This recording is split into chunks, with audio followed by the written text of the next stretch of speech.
at one point I got on the track and was in the way, and angry, probably crazy old Rick and his posse who run the train were yelling at me, and then I went back. So then the dog disappeared. I had to go all the way back and get my wallet, and I got it, and I couldn't find the dog again, because if I did see it, I was gonna throw it on the train tracks. But it was mean, you know how it's when little dog, when big dogs chase you, you're like, it's a different kind of fear because you're just like, this is it. Right. But when a little dog chases you, you're really scared because you don't know what to do. Maybe it could have been like a baby Wendigo. It's sort of like an Ollie dog, actually. Now that I think of it. Okay. But yeah, like that kind of dog. I was not good. So big bad monster hunter. Current holding powerhouse and NCW champion got chased down the road by a small dog. Well, he was probably paid off by the wild turkey that was chasing after you about 3 years ago, or however long ago it was. I'll have you know, I chased that turkey. Oh, you chased him? Yeah, oh, I couldn't catch it. All right, then the turkey paid off the dog to come after you. He's like, pissed. Rip this fucker. Could be. That's a deep cut, but it could be. Check out the CryptoCast for that. I know better conspiracy. The thing that I missed is I would have liked to have seen if I could have made out Crazy old Rick on the train too. So people texting me, where's Trick or Treat Radio? I want to tell them to go to heck. Well, I think we're live on Facebook now because we can't stream to YouTube. We keep getting a fucking error. So why? That Facebook is what? Hey, if Facebook is good enough for Triple in all of his absurd promotional ideas, it's good enough for us. If they don't kick us off of there. It could be. Just don't make a joke like our friends over at Divorce Dead. I showed all 5 episodes to T-Dog, and she was laughing, or literally crying like MZ. When he laughs at something, he literally cries with tears streaming. Oh, she's just like me, huh? No, she's not. It was just that funny. Oh, really? Okay.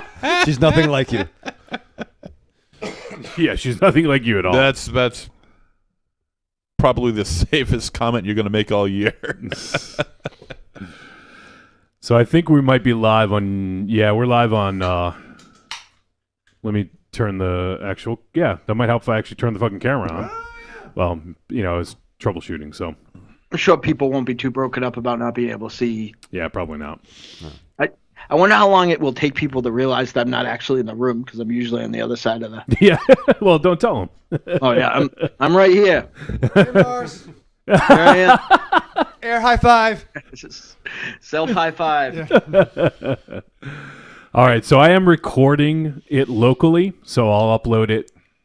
I'll upload it on YouTube later after the fact. 'Cause I know a lot of people like to check it out on YouTube, but we are streaming on Facebook on the Trick or Treat Radio group. It's exclusive to the group, so hopefully people can check it out. It's a group thing.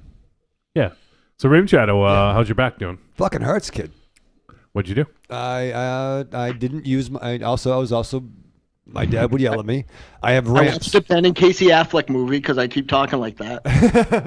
Yeah, I think I see a rip sticking out. Yeah. No, I have ramps to bring my snowblower down from my shed into my driveway. However, I didn't want to move the stuff that was covering the ramp, so I figured, I'll just move the snowblower myself. And you lifted it a twisting, jerking motion, correct? Yeah, I'm pretty familiar with jerking motions. You used your back. You didn't use your knees, right? Whatever I used, it was wrong. Because it fucking... You used your panas? Whoa. We're on YouTube. You can't say that. No, we're on Facebook. We're on Facebook. Yeah. They love panasses. You can say panas. Yeah, they love panasses. They don't know what it means. You just can't have a nipple. No. Well, then come on, or you can't talk about ISIS. Well, you fucking did. Oh shit! God damn it! Trump's gonna come after us now. Oh man, but yeah, no. So yeah, I hurt myself with my snowblower, and it's very hard. You're not supposed to put your penis in it. No. Well, that's not in the instructions. Yeah, it doesn't say you shouldn't. That's how Aries knew that it was 18 inches. He used the Raven Shadow measuring stick. Yeah, thank you, partner. Yeah. See that? I got you, Billy. There you go. Yeah, that's a panas joke. I'll be the Hawkeye to your Batman, if you know what I mean. Ooh. The hot guy? Hawkeye. Oh, okay. Yeah, from MASH. Yes. Yeah, No. Somehow I have the second worst New England accent, and I'm allegedly from Texas. Tokyo, to be exact. Ooh. So Kate, I do have an announcement I wasn't positive of, but I literally just sealed the deal. Would you now? This isn't going to be the type of thing that people are gonna like. This is going to be a type of thing where I'm about to introduce the Trick or Treat Radio heads and Deadites to one of the coolest people that I know. This is a new person to our community, but a luminary in the greater New England horror scene, and he's going to be co-hosting with Michael Ravenshadow on I Can't Breathe on March 30th. That's how excited I am. On March 30th at the Cove Music Hall. Another testament of one of the most mild-mannered dudes I know making some extreme artwork. And one of the best-dressed men in horror, in my opinion. Ladies and gentlemen. Thank you, Dynamo. Thank you. Yep. Oh, not me? You're a good-looking guy. But you don't dress. No, I don't dress. I don't dress great. You and I got the same style. Yeah. But ladies and gentlemen, it is going to be a couple of handsome fellas because on March 30th, Michael Ravenshadow is going to be joined by filmmaker Skip Shea. Oh, nice. Nice. That's awesome. Very good. Speaking of 18 inches. What? I don't know if I hope he's listening or. Yeah, I heard he's got a big panas. How'd you hear that? It's around the interwebs. He puts the rumor around the Wicked Bird Media Table, Yes. 2012. It's I exciting. don't know. You'll be the Twin Towers. Yeah. You won't have to go to Big Japan to find the Twin Towers. Ooh. I'm trying to figure out how can I wonder if I can embed this onto our website. I don't think I can, though. Mm-hmm. You guys don't know what Did you try turning it off and turning it back on? Shut up. Hey, I would like to, and I not to, drum up the fact that me and Wolfie are co-hosts on another program. I'd like to thank all the Trick or Treat Radio heads who made it out to the incredible Five Horsemen YouTube party last weekend, put on by our buddy Jakey. When I found out how long the playlist was, I was like, man, I don't know that anybody is going to want to sit there and watch pro wrestling with me and Jake for that long. But literally, folks were in for the haul, and a lot of Trick or Treat Radio heads stopped by. One in particular I want to call out is supervillain Sir Isaac, so that was awesome. Wow. But, it was a really great time, and Jake put a lot of work into it in both promotion and getting a great playlist. And I don't think there was only one match that I think was any less than 4 stars the whole time, and everyone else was enjoying it much. Well, 2 maybe. But it's just a taste sort of thing. There's one death match that Jake showed that was just a little too death matchy for my taste. Like the guy broke the light tubes before the match started and crushed them all on the floor. And old man Dynamo Cornette came out, and I was like, Jesus Christ, how are you going to get any old heat if the light tubes already broke? But the whole thing was great. I learned a lot of different wrestling federations that I've never seen, and if you've ever been to a Cult of Muscle YouTube party, like basically what it is there's a program called Tama. Is that how you say it, Wolfie? I think so. Tima.tv, yeah. Yeah, and it streamlines a video feed so everyone can watch a playlist at the same time and kind of like comment and hang out. And, we had great discussions. We met a lot of funny dudes there. And there was the thing that made me the most happy, and this is the reason I kind of am excited about the Hossman. I feel like it's kind of our unintentional mission statement. There were dudes there that haven't watched wrestling in years that were excited matches that were there, and that was awesome. Like they were like, I don't watch wrestling, I'm just here to hang out with you guys. And by the end they were like, I can't believe I saw it. Like it was awesome. So, and Tiny was there for a while with us. It was just nice. a really good time. Yeah.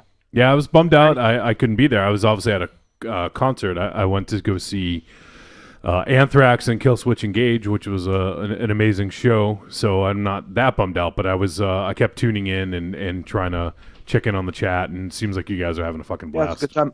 I'm bummed. I was like, you would have had a good time, Raven Shadow, I think. Yeah, no, I wanted to see how that went. Because I'm also bummed that I didn't see Anthrax, but I would like to check out that the business you're talking about. Sorry, Mars. Real quick. Speaking of which, I just got tickets this morning. There was a pre-sale, so if you want in on a Raven Shadow, you gotta get tickets. Tickets go on sale tomorrow. It's Slayer, their farewell tour. Really? With Anthrax, Testament, Lamb of God, and Napalm Death.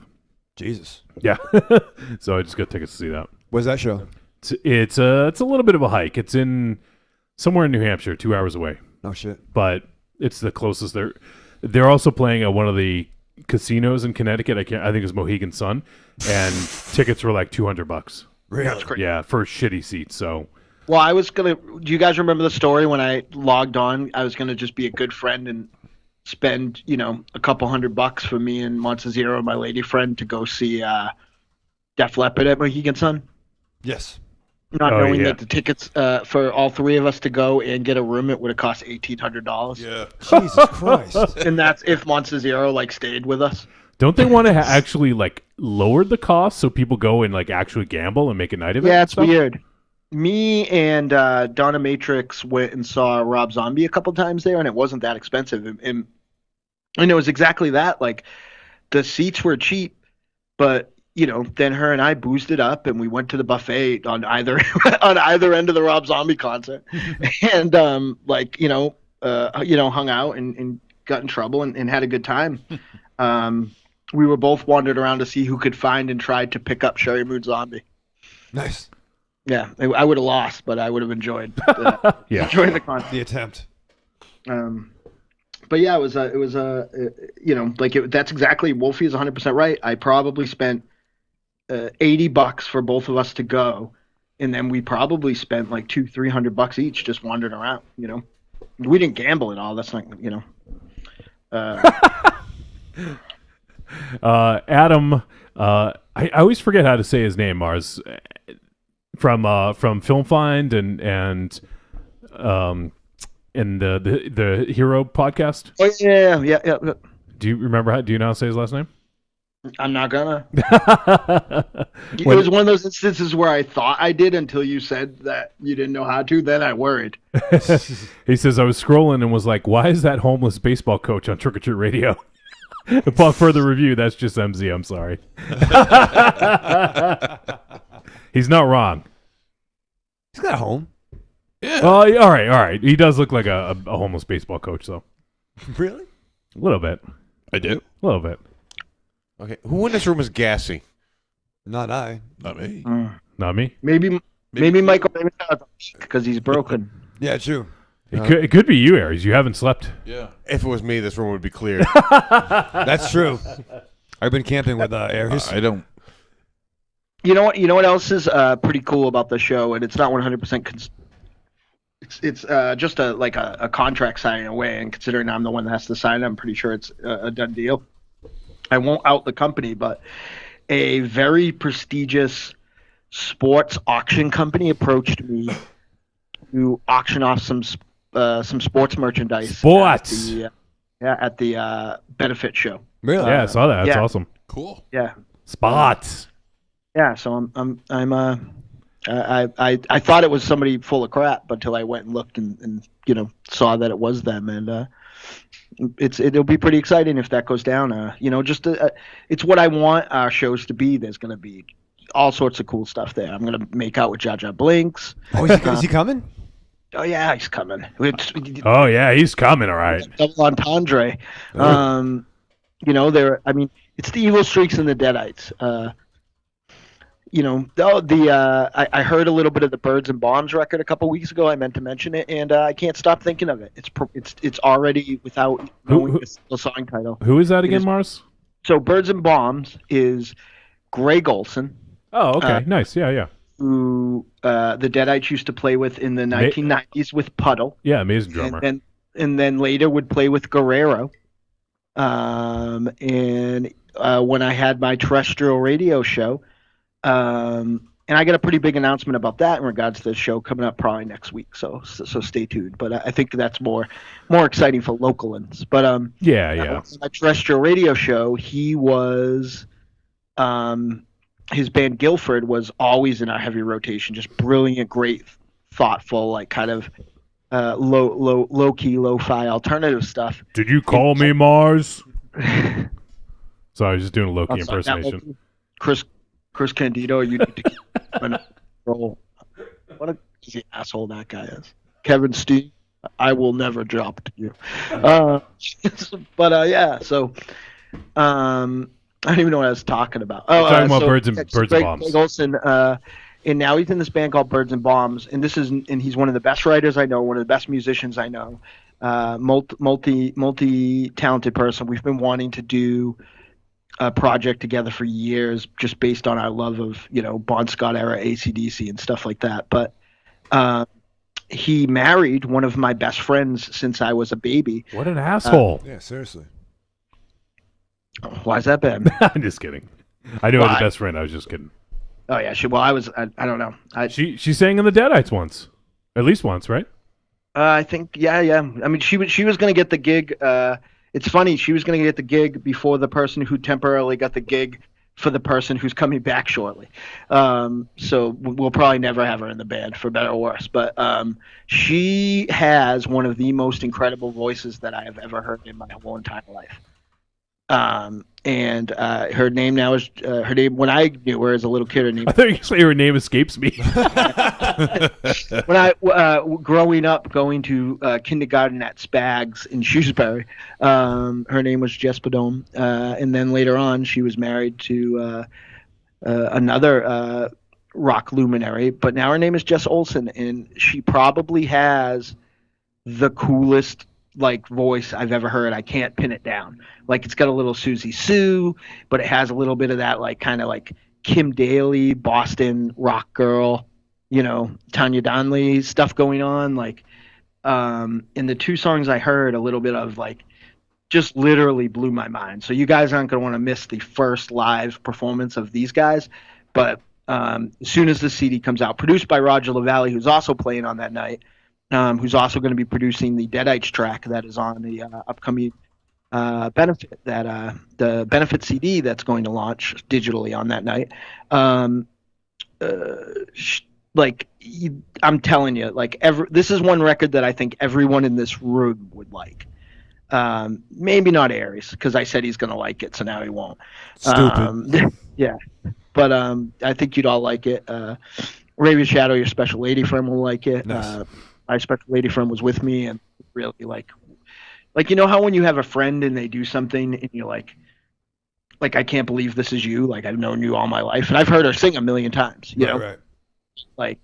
Just hearing this, I'm just oh my god. And it was as we say, as I've also say to Roger, that it's blister board ready for a peg, ready for his product. And they were we're not done mixing it, but I guess it got sent to Myra for the project, so for this compilation. So have we even talked about the compilation yet, Wolfie? No, you didn't want to talk about it. Oh yeah. Well, I can talk about it. Well, we got to wrap this up soon. So tease it out, and then we'll talk more about it next week. Yeah. We'll go more into it. But there is some cool other music coming for you folks that live abroad. Oh. So you can buy it. It'll be good, including a new Deadites track. So. Oh. And it's a song that people have been asking me to record for a couple of years. So, and as soon as Tiny and I started recording it, we really regretted it because it's really hard. Is it So, yeah, really hard? Yeah, It's hard too. And it's hard too. Booty's hard. I'm sorry, Wolfie. I thought you were troubleshooting, so I was just rambling. No, that's cool. I'm done troubleshooting. We're doing a thing. We're doing the thing. We're on Facebook. Dr. Pepper. Yeah, we're on Facebook, and then I'm also recording locally, and I'll upload it to YouTube later. So I know people like to check it out on the YouTubes, so I'll do that. But yeah, let's. It's on Facebook, Johnny Wolfenstein. What? Where is it on Facebook? It's in the Trick or Treat Radio group. Okay, fine. I can maybe send you a link. I think you have to be in the group to see it. So yeah. I didn't leave that group. No, you didn't. All right, so tonight, supposed to be last night, but it's tonight. Tonight we are going to talk about the latest film from Ted Geoghegan called Mohawk. So we're going to talk all about that. And then we got some voicemail. We're going to try to bring the show a little under 3 hours this week just because I have a lot of work ahead of me after the show to get it ready to upload and everything, especially with the YouTube stuff. So we're going to try to keep it under 3 hours tonight. But yeah, so we'll play everyone's voicemail. We got, I think, 3 or 4. We'll play those. We'll talk about the flick. We got a surprise coming up still, Mars, right? Yeah, we do. Which you got to send me the info for that person. Yeah, I will make that happen. Yeah, for sure. And what else? So yeah, just a lot going on with fucking technical difficulties with Raven Shadow throwing us back out. You need a massage, Raven Shadow? Yeah, dude. Yeah? Aries will get you. Yeah, baby. Come on, jump in, lover. It's a Friday already. Well, also, Aries hasn't even fucking slept. I don't know if we mentioned that yet, but... No, Aries is a warrior. Yeah, he is. Could have came by my house, but no, fuck Raven Shadow. Banging on the walls a heartache. Bang, bang. Did a really good job, Aries. Did you ask him, Raven Shadow? To protect us. No. Well, can you get mad then? It's on my failure list for this storm. You have a long failure list. I do. Yeah, it's true. Poor judgment. That was not good. Oh man, but it's Thursday. You know what that means? That means tomorrow's Friday. There you go. I had that conversation about an hour ago. You did? I did. With who? A New Hope. No. You were stressed out, and she told you that. Yeah, she's like, we're that much closer to the weekend. And I said, it's so smart. Oh, you didn't say that to me though. You're pretty fucking smart too, John. I mean, you haven't fixed this, interweb thing. Shut up. We're on. We are on, and I'm proud of you too. People can see us. That's what matters. I think this is cooler. Yeah, it's harder to keep up with, and it's not on our website. And the other thing that sucks is that I had all the social media scheduled, so it's pointing at our website, and people might be going there, and there's nothing there. So. You'll learn. It's like a Easter egg hunt. It's like a speakeasy. No. I was actually really excited. I thought we were going to record at the Sexy Speakeasy tonight. I know. We almost, because the power was out here at the studio, we had made a contingency plan, and we were going to go to the Raven Chateau. Yeah. I was going to bring my mobile recording setup. We were going to do it there because we can't miss a show, Raven Chateau. Right. Because you've been saying... For how long now? You haven't said it in a while, but a long fucking time. What are the 3 things you can count on? Like death, taxes, and trick or treat radio every Friday morning. There you go. It's been a while, huh? You remembered it. It's been a while, yeah. So we couldn't miss our first show in 5.5 years. Right. So we had made a contingency plan to go to Raven Shadows.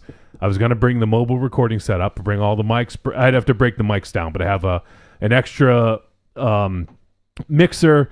Everything like that. Was going to do it at the Raven Chateau, and were we going to be in the speakeasy? Yeah, man. I was going to vacuum. I was going to move the. Oh, you hurt your back. Well, I was going to try. We could be laying on a futon, and I figured you guys were there. No. Well, why? You could lay on a futon. No, I can't. Why? That's fun.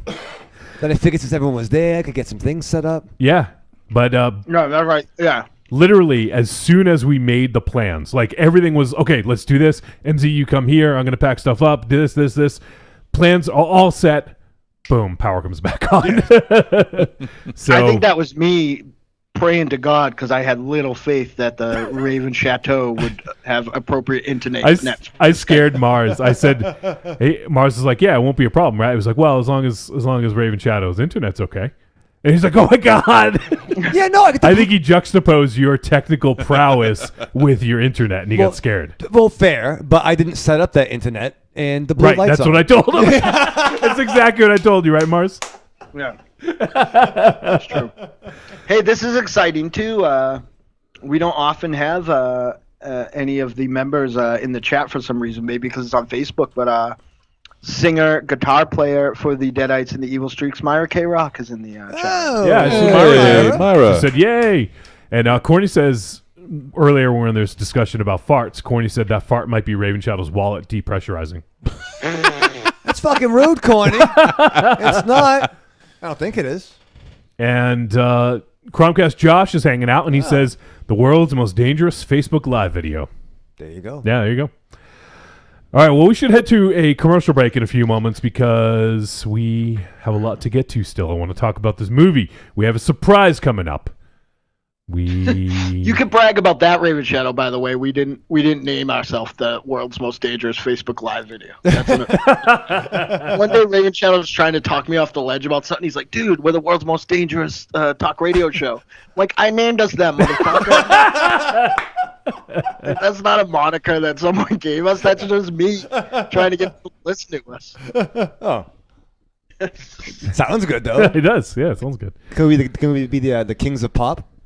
Yeah. No, I think someone else does that. Well, not anymore. The kings of like Soda Pop. Yeah. Soda Popinski. Yeah. Soda Pop Johnson. Could be the Big Dead Machine.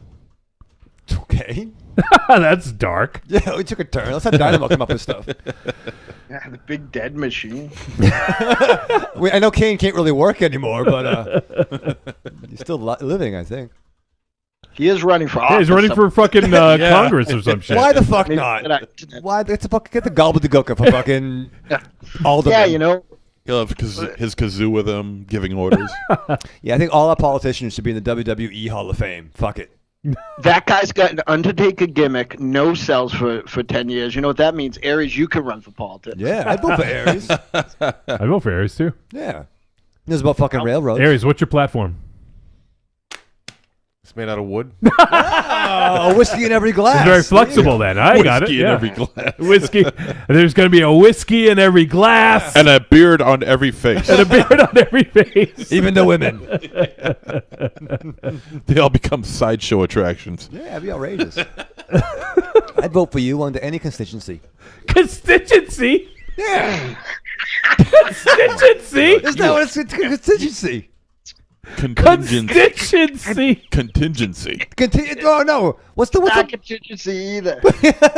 what's the political That word? is a word, but that's not the thing. Constituents. Isn't that what I said? You said constituency. That's a bad mic. What's a weird fucking word? Did you just blame the mic? Yeah, it's a bad mic. Is this on? It is on, and that's the problem. Yeah, we could be. I like caucus. That's a good word. Caucus. Oh, shit. Crowcast Josh says Aries' platform is whiskey, right? Yeah, we just said, yeah. Whiskey in every glass. Welcome to the show, bud. Creepy Girl says, okay, I'm here. I got you screencasted. It's cool because I can see the chat.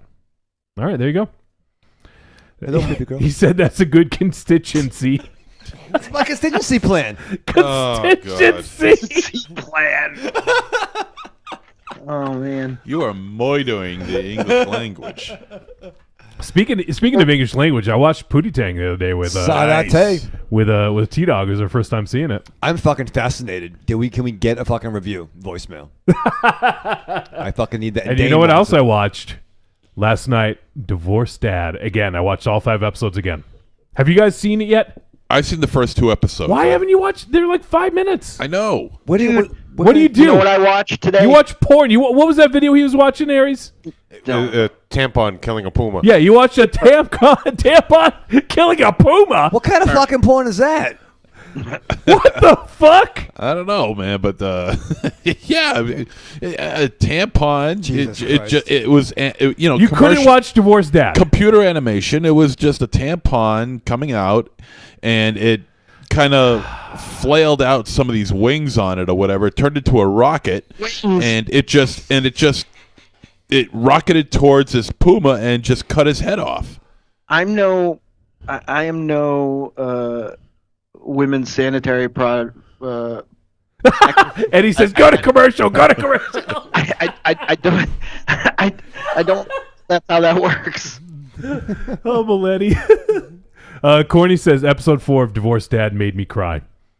That's the My Sis episode. That was the one that got him kicked off of YouTube. Where can we find it? On Vimeo. Oh, what the fuck is that now? They put all of the episodes on YouTube except for the one that got them kicked off.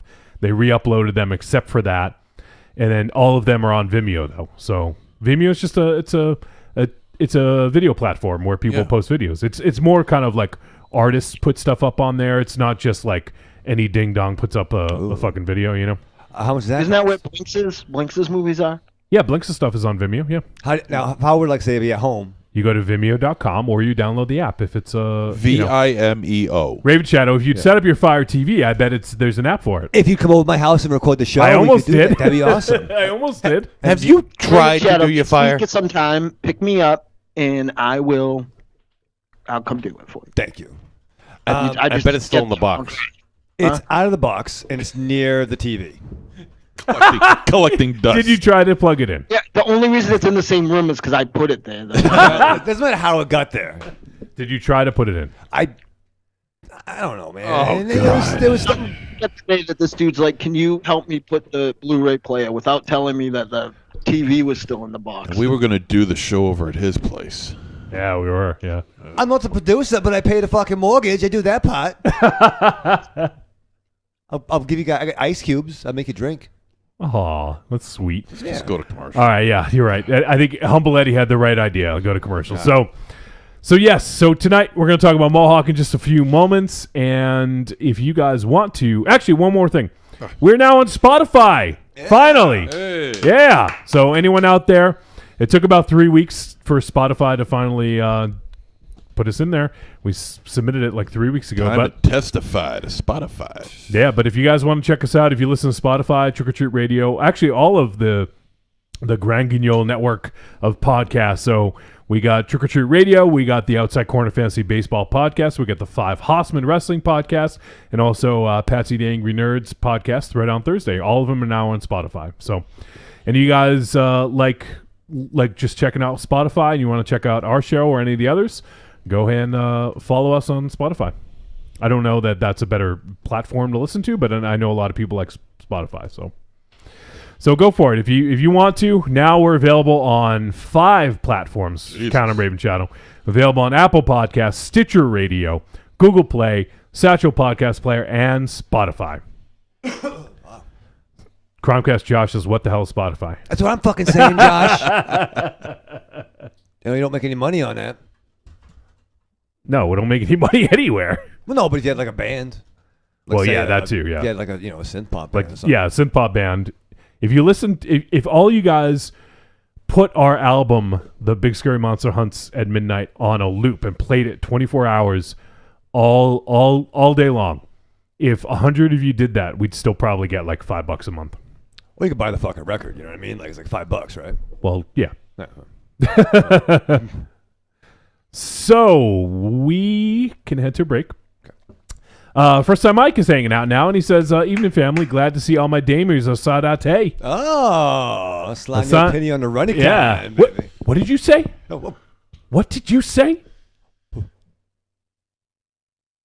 Call me down on the pennies. Yeah. Oh, thank you. It's been a while. Call me down on the penny side. Yeah.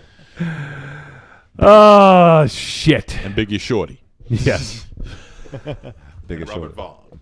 All right. Low down So, and dirty. if you guys want to support us, you want to do something like that, go to trickortreatradio.com. You guys want more Booty Chain Dinner Theater?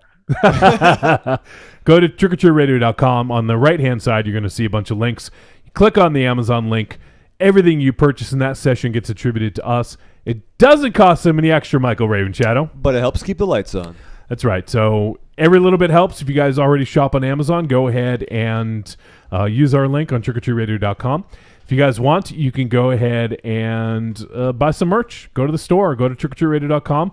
Click on store, and from there you can buy some digital content. You can buy the Greatest Hits Volumes 1, 2, or 3. We still didn't get that 4th one out. We should get that one out soon.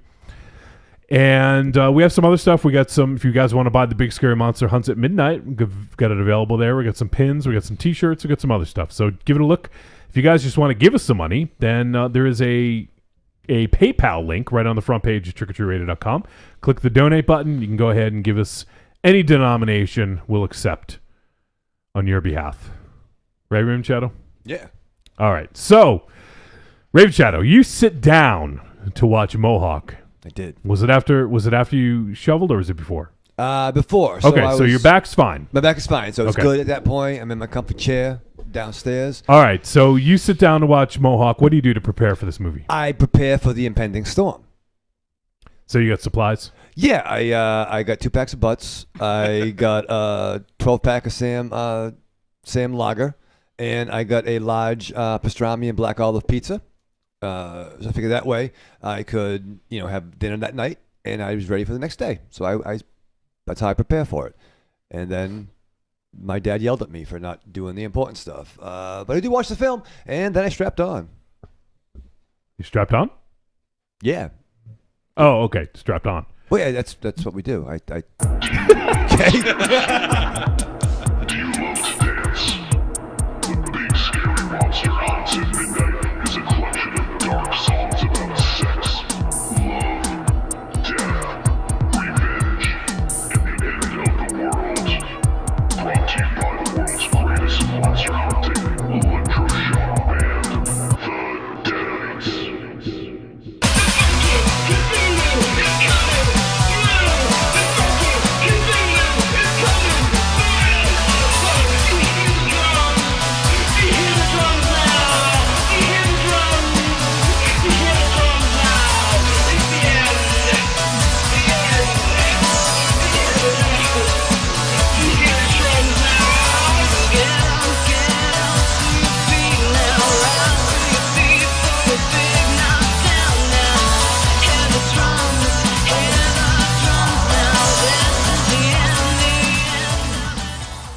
Available on iTunes, Google Music, Amazon, CD Baby, and all other digital distribution sites. Hey there, this is R.A. Salvatore, call me Bob, and you're listening to Trick or Treat Radio.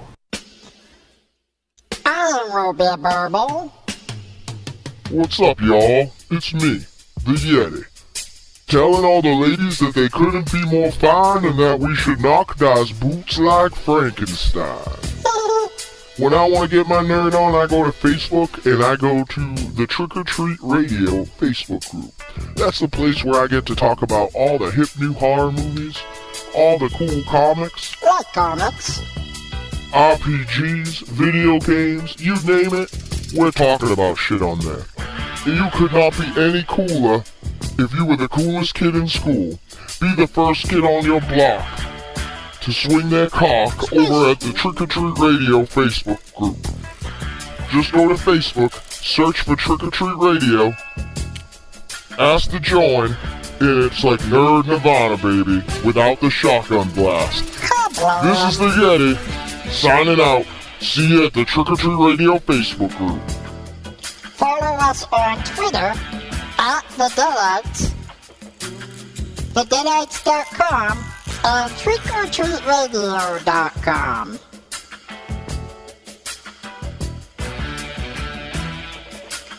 Hey, you matzo heads. This is Larry Fine, and you're listening to Trick or Treat Radio.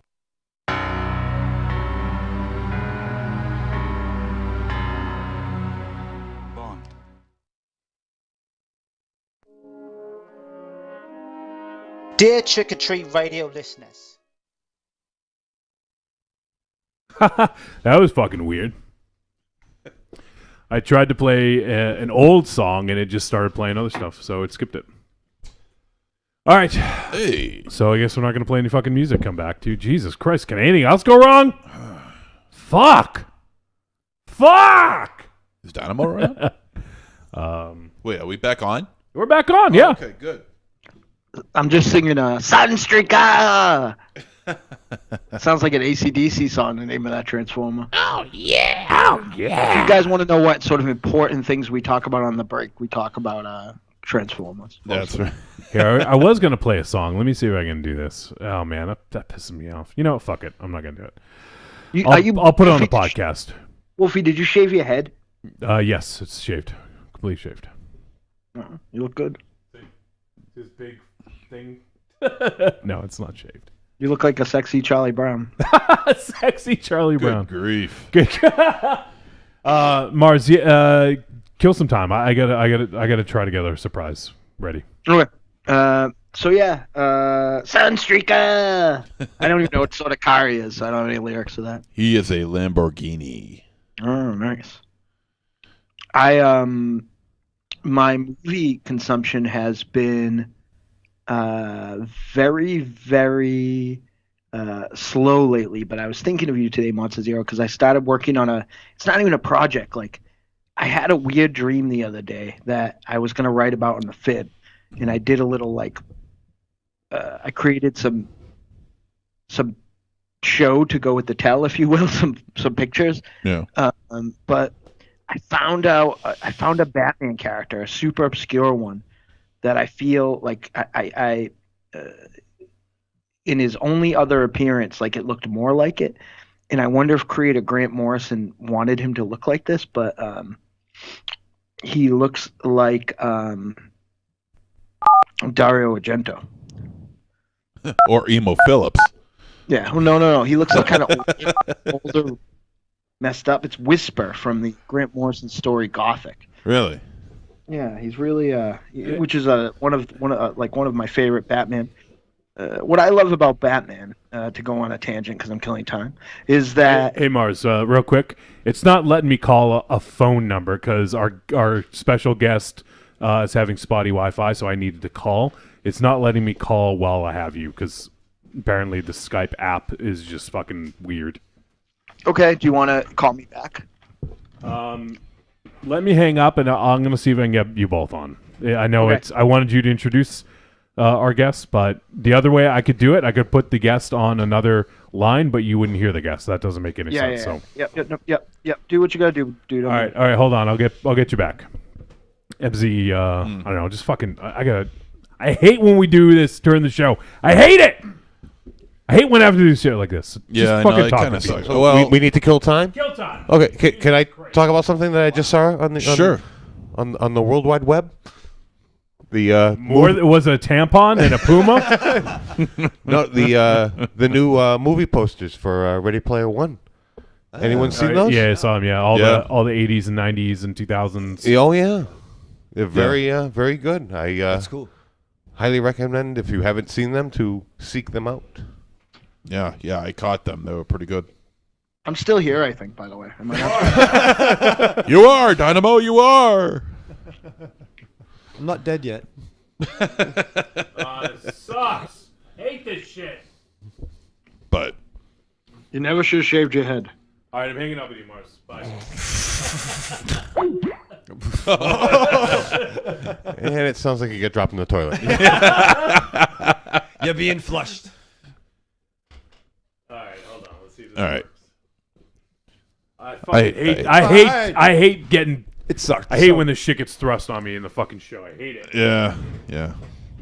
It bites and sucks and blows. So I finally, on my way to alleviate my Marvel movie anxiety, I finally saw Thor Ragnarok. Down at Ragnarok. Yeah. I enjoyed it. I thought it was fun. Fun, yeah. I don't know if it was, the best movie of all time, but I had fun. I thought I liked the Thor. But, sorry, it was the best movie of all time. Don't get pissed off. Fucking. It's on DVD now. I don't want to spoil stuff for those who, much like me, waited a while. But you guys saw it. Well, you didn't see it. You saw it. I saw it. I enjoyed it. He has no interest in it. Yeah. No, none. No. I mean, I would definitely say it's the best of the Thor series. Enjoy this Verizon ringback tone while your party is Oh, give me a ringtone. Yeah. No, it was definitely the best Thor. Hello. There it is. So now we're joined by Oracle of the Deadites. Wow. Hey. Hey, Oracle, I'm trying to get Mars back on. I had to hang up with him to call you because it was fucking up. I was watching you do it and I felt so bad. Yeah. Mars always springs the stuff on me, so. All right, let's try to add him back now, and let's see if we can do that. Because it's not like we had enough technical issues as it is, so we need some more. All right, so I'm trying to call Mars. Let's see if he gets back on. We'll see. It's me. There it is. Hey. All right. Oh my gosh. We're all All right. I'm together here, as it's me. one. All right, Mars. I can't believe you were able to do that. But I'm still eating chocolate. So wait a second. All right, so this is Mars. Tell everyone. You were telling everyone about a surprise. Give him the lowdown. So a few weeks ago in the chat, something got initiated that I feel I've literally been waiting on, probably 4 years and 2 babies ago, to happen. One of the most amazing people in my life and one of the greatest vocalists in the whole entire world, and a card-carrying member of Deadites Prime, just casually said, you know what, I think I'm going to come back on the 30th and sing with the Deadites. And it was definitely like she got a in-chat standing ovation for that news, and we've been teasing it.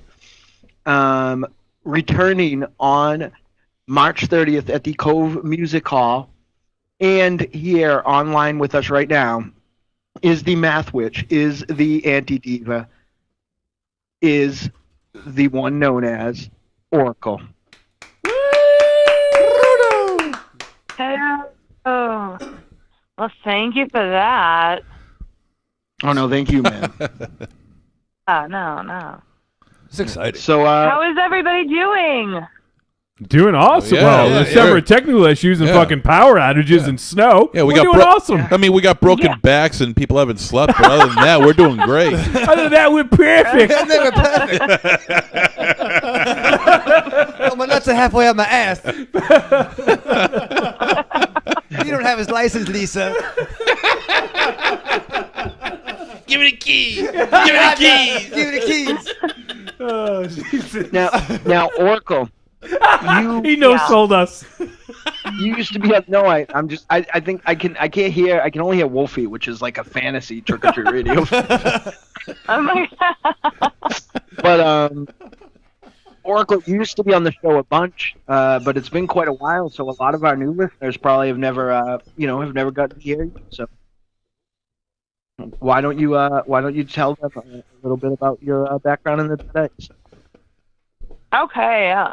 So Oracle joined the Deadites back, I think 2003, maybe 2004, and was regular on stage every show.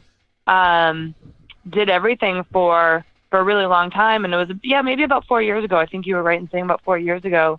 I got knocked up. Whoa! That was a weird show. Oh, is that what the kids call it nowadays?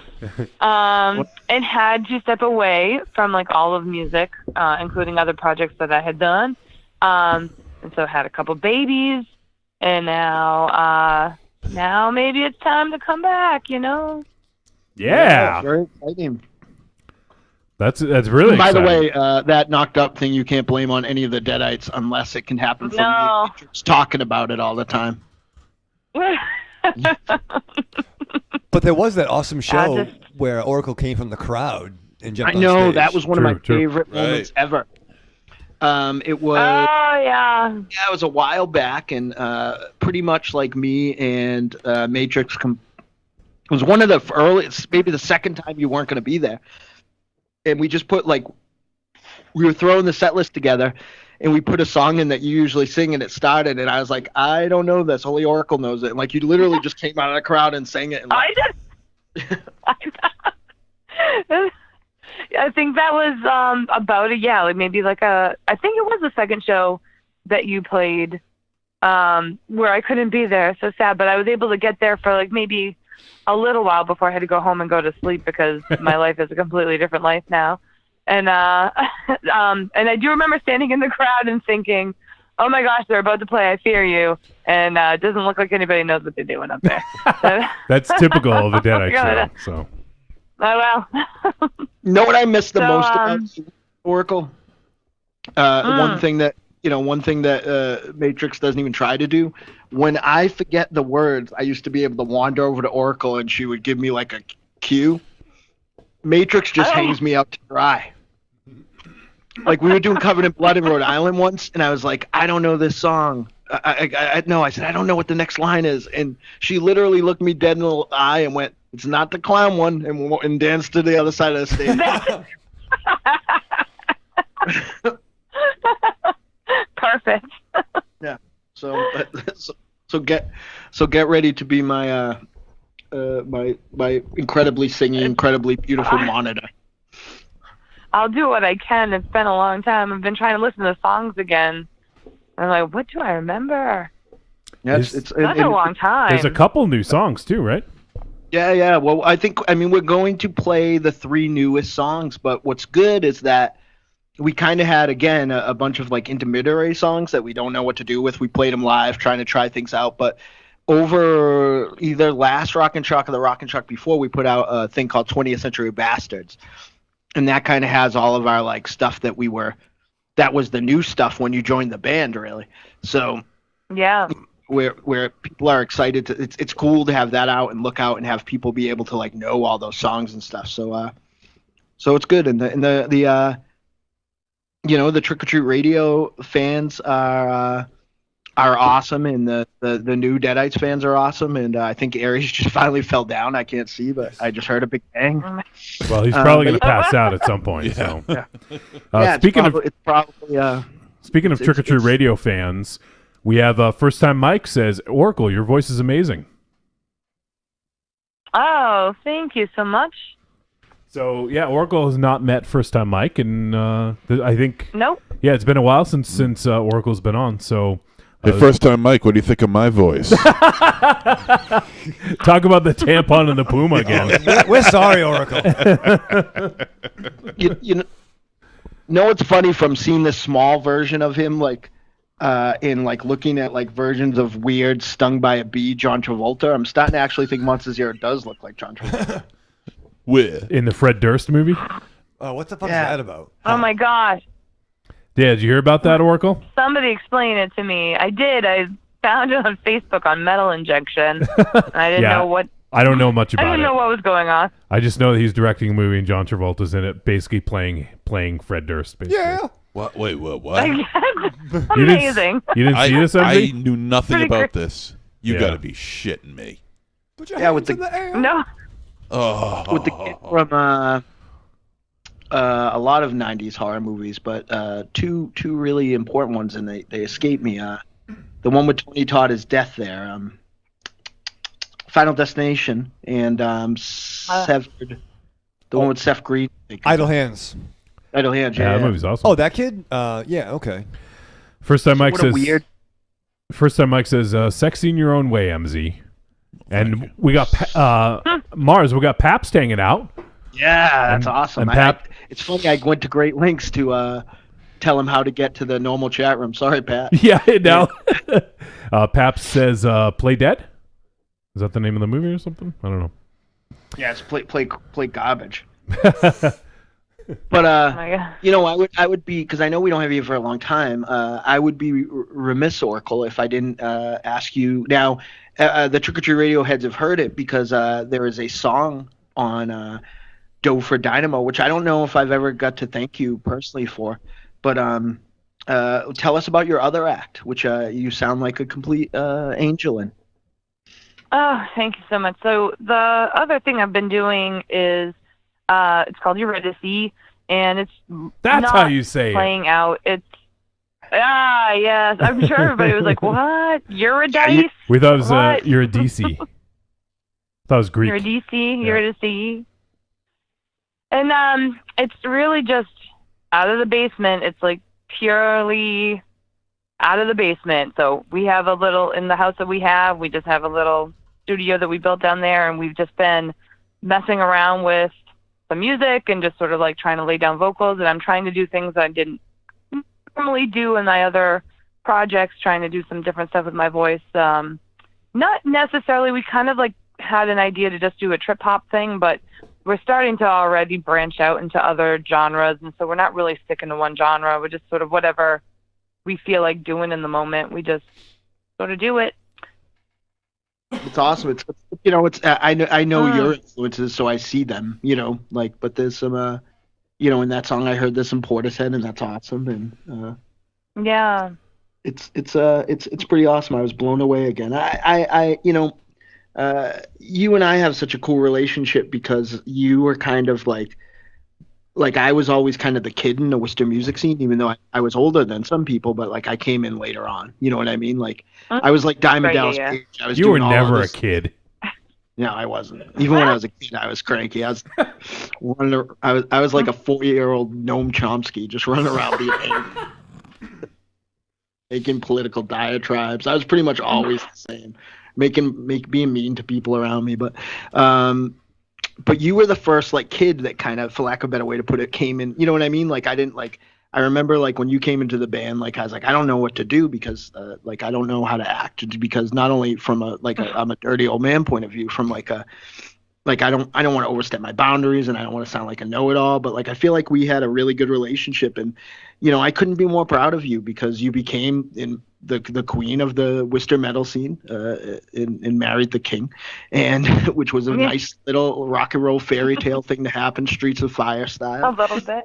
Yeah, and you has since filled your house with incredibly named children and animals, and Thank you. but as a performer, I'm just so proud of you, and I'm so glad to have you back, and it's so awesome to have you here, tonight too. So I'm a little flummoxed, but Oh, thank you for being awesome. And I know I speak for everybody else when I say that Johnny and Round Trip Jones and all the other Deadites. And I'm gonna tell you this, and Johnny will back me up. You're gonna love playing with this rendition of the Deadites. Like, it's pretty great. So how am I going to back I you can't up? wait. what, Wolfie? Yeah, How am I going to I, back you up? I don't know what playing with the Deadites is like. Well, you're there, Yeah. producing all media. Right. I can't wait to come back. It's been such a long time. I miss you guys so much. I miss you so much, and thank you for all of that. When I came into music, I was a fan for the longest time. I mean, I started really young. I was going to shows at like 14, 15 years old, and I think when I joined Deadites, I think I was like 23, maybe 24. Yeah, I wasn't positive you were Baby. old enough to be in the club. I thought people were lying. Yeah, I could get it. So, Mars was disappointed that you were 23. I know. What a bummer. Should have been 17. I been watching, as you guys have been playing the shows and sort of seeing who's playing with you, and I've just been like, oh God, I wish I could be there, and I wish I could be part of this, and so I'm just really excited to be able to return. Yeah, it's great. And before you head out, why don't we tell people what we've been working on this week? Because I know a lot of people are going to be excited about it. Next week I'll talk about what it's for, but what song have we been kind of working on this week? Yeah, so there's been a lot of movement of the song Double Damage.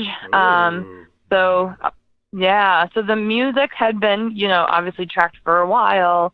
But then, it was without me, Dynamo and his Matrix kind of got together. They were able to lay down their vocals and then send them over to me, and I was able to actually do the vocals for my part of that song last night. So, so I was able to send that back, and it'll get mixed. And my husband's even kind of right as we speak, as I'm on the phone with you, he is downstairs sort of messing around with the whole song. Nice. Sort of, put his own spin on what he would like the vocal to sound like. So it's literally happening as we speak. I'm glad. It's making me nervous because what's happening is there's a sub chat going on, just so we could kind of get that done fast. And basically the three of us say a question to Tiny, and then Tiny answers us in words that we know what the words mean, but not necessarily in that order. He's pretty much just saying like producer Mad Libs. Right. He's just we're like, hey, what's gonna happen here? And he's like, well, they're bouncing into stems and all this other stuff. And we're like, what? I don't know.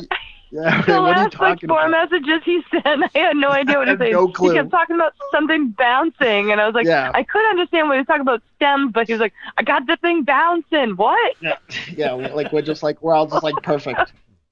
Thank you. And I'll ask a question are they set for the deadline? I think I got this thing bouncing and going. Oh, and the deadlights. Right. Yes. Yeah, perfect. The deadlights. It's true. Yeah. Chromcast Josh says new Deadites music. I'm excited. Ooh. Yeah. We're and I think we are between Oracle Studio and the Crypt finally being fully up and operational. I think that we are. We have a good setup. I've been going over just about every week. And getting things ready to get Round Trip Jones actually in the room and get Moraz actually in the room and kind of make some music from scratch. So we weren't set up for that before, but now I feel like we are. There's still a lot of Donna Matrix and I standing around while Tiny White rewrites the song from scratch. But I think you'll get a lot of new Deadites music this year, and I think you'll be happy. And plus, we finally can release some of the old music too. So I think everybody's going to be stoked at our we have a good working situation set up this year. We had it set up last year, but some asshole got cancer. Way to go. Did that asshole find out if he has cancer still, or is? I have one more test before okay.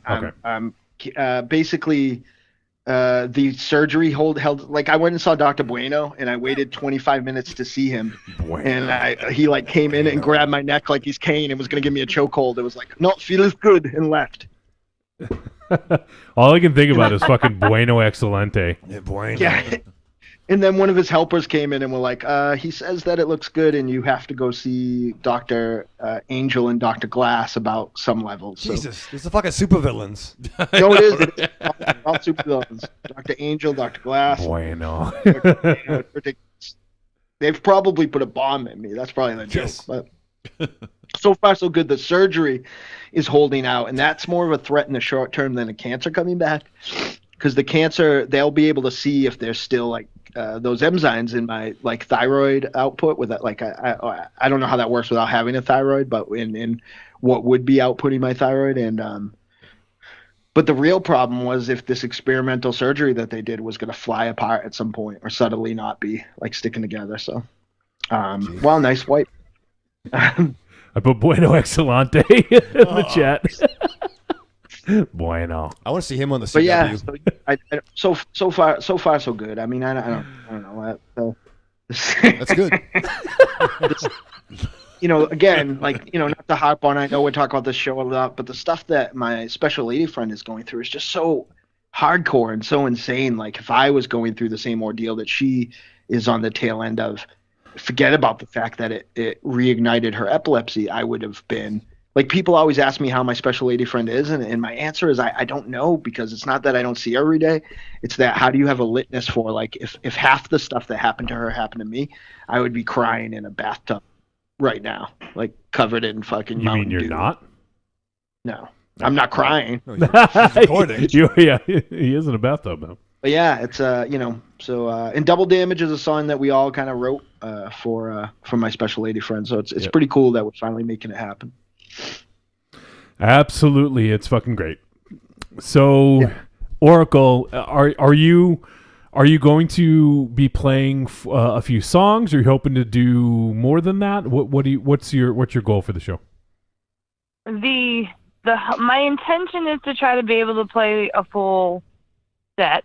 Nice. So I think that's what's going to happen. We definitely need to, as a group, get together and look at the set list and have a real plan for that, so I can kind of get a feel. So that's going to be what needs to happen kind of within this week, I would say.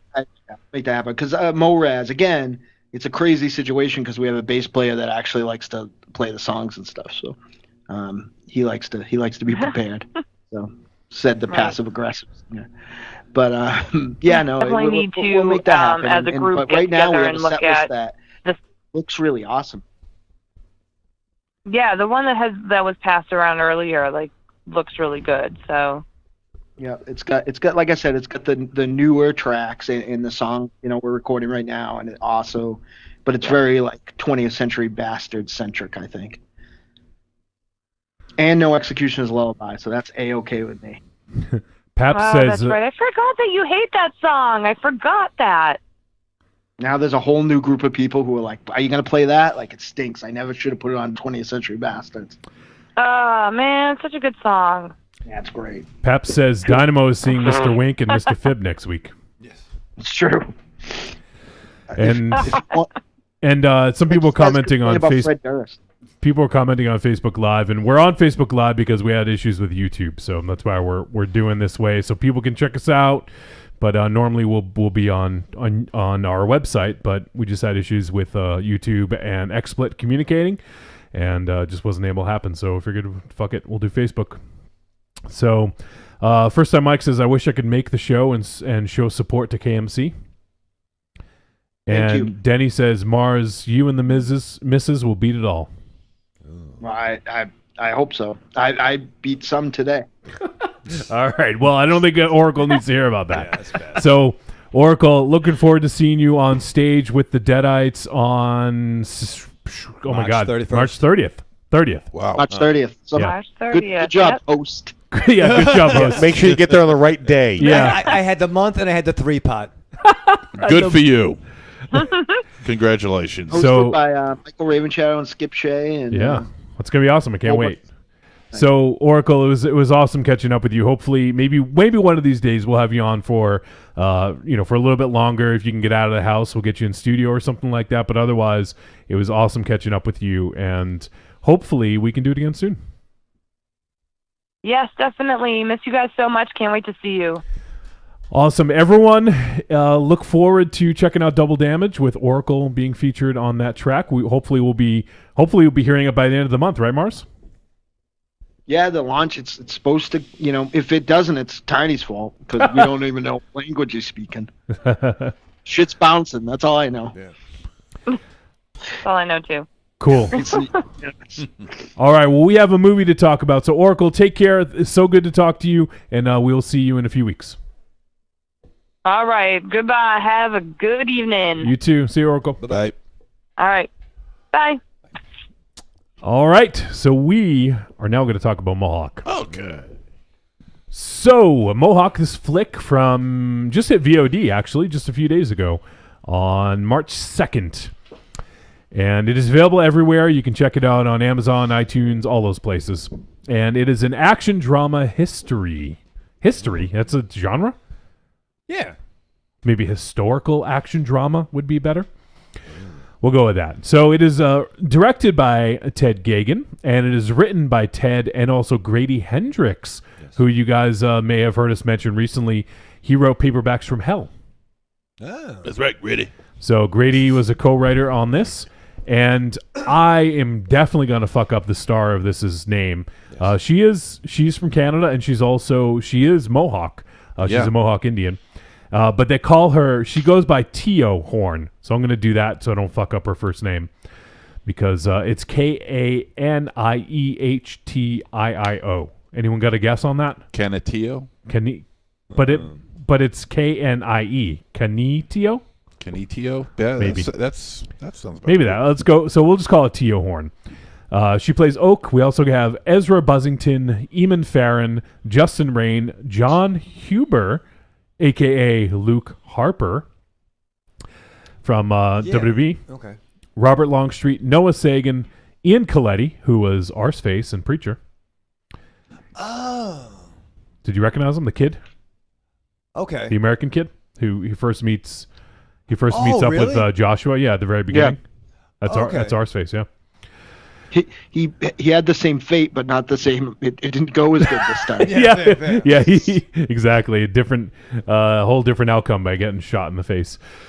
And the synopsis: late in the War of 1812, a young Mohawk woman and her two lovers battle a squad of American soldiers hell-bent on revenge.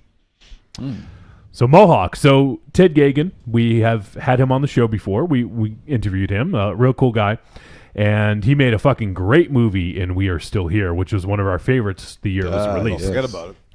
So big fans of that. Super looking forward to. When I heard that he was doing this movie, I was really excited about it. And as soon as it came out, it would shoot to the top of our list to do. So was really excited to check this out. Ted's a very talented director. He's also written a bunch of stuff as well. He's not just a director. Let me pull up some of the stuff that he has written in the past. So he wrote Don't Wake the Dead. Are you familiar with that, MZ? No. Okay. Demonium, Don't Wake the Dead, The Disco Exorcist. I'm familiar with that. Yeah, because we know some people that were in that. Yep. I've worked with yeah. Well, I think Alexander, if I'm not mistaken, Alexander might have been in that, and then also Pantophobe, I believe, was Pantophobe. in that. Yeah. Yep. Okay. Yep. So looks like Ted did some revisions of that. So he's written some stuff, he's produced some stuff, but this is his second feature film that he's directed. And also it is of note, it's produced by Travis Stevens, who runs Snowfort Pictures, and they've put out a lot of great stuff over the last couple of years. So just wanted to mention Travis. And I just thought it was cool that Grady Hendrix had co-written this. I didn't realize, but he had actually, I think he's co-written a few other things as well. He did co-wrote Horror Store based on the book by he wrote the book. Okay, so it looks like they're maybe making a film based on his book. So he's written a few books, most notably Paperbacks from Hell, which we've mentioned on the show at least a few times. So, and also the DP on this movie, turns out Kareem Hussein. Yeah, I was going to mention Kareem. Yeah.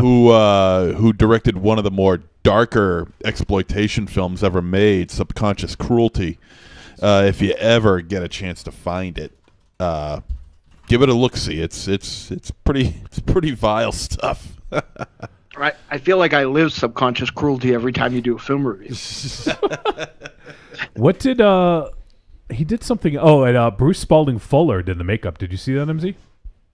Yes, I did. Yeah. Okay. Yeah. I know you're a big fan of what. Talk about Bruce Spalding Fuller a little bit, because I know you probably know his work better than I do. Let me get to. Okay. I thought you might. I wasn't prepared for this. Yeah, I kind of threw it on you. But Kareem Hussein has also done. I think he did a bit in.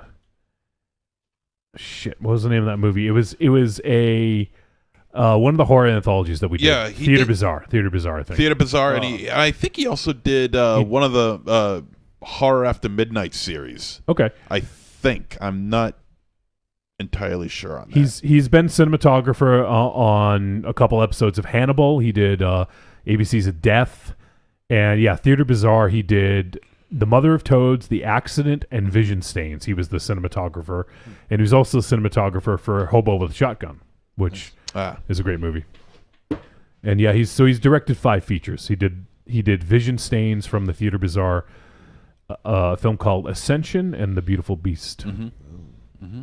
So, and Subconscious Cruelty, which MZ had mentioned.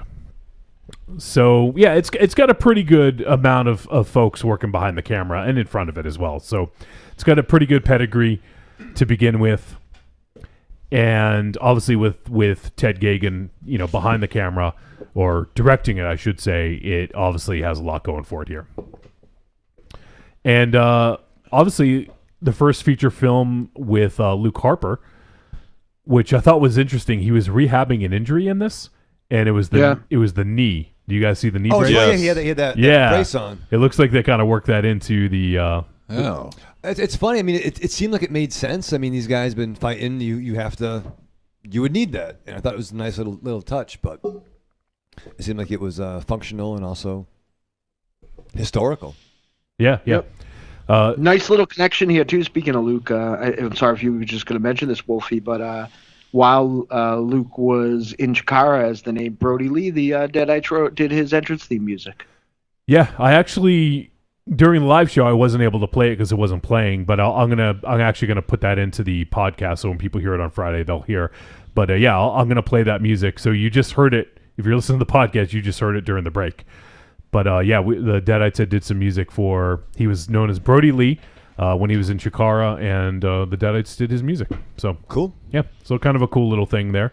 So we got a connection. It's on 20th Century Bastards. Yeah, so we got a connection there with Luke Harper, and also we've had Ted Geoghegan on the show, and I think that's it. I don't think we've had anyone else on the show. But MZ, did you look up Bruce Spalding Fuller or? No, I didn't. All right, it's more porn. Never mind. I tried, but I couldn't. You tried? No, I tried, but I couldn't find him fast enough. Well, let me fucking find him fast enough, all right? That was pretty easy right there, Bruce Spalding Fuller. I just remember you mentioning him, and I don't recall in what reason. But he did, let's see, for special effects, he did Robot Holocaust, The Occultist, Nightmare on Elm Street 5, Bride of Reanimator, Edward Scissorhands, he worked in the art department, Terminator 2, Cast a Deadly Spell, Army of Darkness, The Devil's Advocate. Yeah, it's probably Army of Darkness that I've spoken about him. Rain of Fire, Underworld. Yeah, he's done a bunch of shit. Yeah. Night of the Demons. Oh. The remake, that is. Oh. So, Shape of Water. He was in The Shape of Water. Yep. So he's done a bunch of shit. He's pretty well known for makeup department and effects and stuff like that. So. All right, so let's jump into this flick. And so right off the bat, I want to say that this also, I was going to mention this later, but at the end of the movie, I don't know if you guys stuck around for the credits, but in the credits it says it was dedicated to the protectors of Standing Rock. Yeah, I saw that. You guys remember last year? The pipeline. Yes, the pipeline. Yeah. So, and it wasn't just Native Americans, but there's a lot of revisionist history going on, and I'm sure a lot of folks out there, and you guys have probably heard about this, but basically, like, the history books have been rewritten to say that the Native Americans helped us, that we made a treaty and a pact with them. And they brought bread over. We had Thanksgiving. Right, it was all good. Everything was fine. You know, it's not Nothing quite. could be farther from the truth. Not quite the way it happened, guys. We pretty much invaded their land and pillaged their villages and raped them and in all senses of the word. Like, kind of went all in too. Not even like a little bit of fucking being assholes. It was like decimated. Yeah. And even as a kid though, like. And you something was wrong about it. Like a lot of history books, it's like, why did they bring food and yet we played Cowboys and Indians and they were the bad guy? Like it just didn't seem right even as a child. And it's fucking definitely not right, as you get older. Yeah. So there's certainly there's been a lot of wrongs put upon the Native Americans, and this was their home.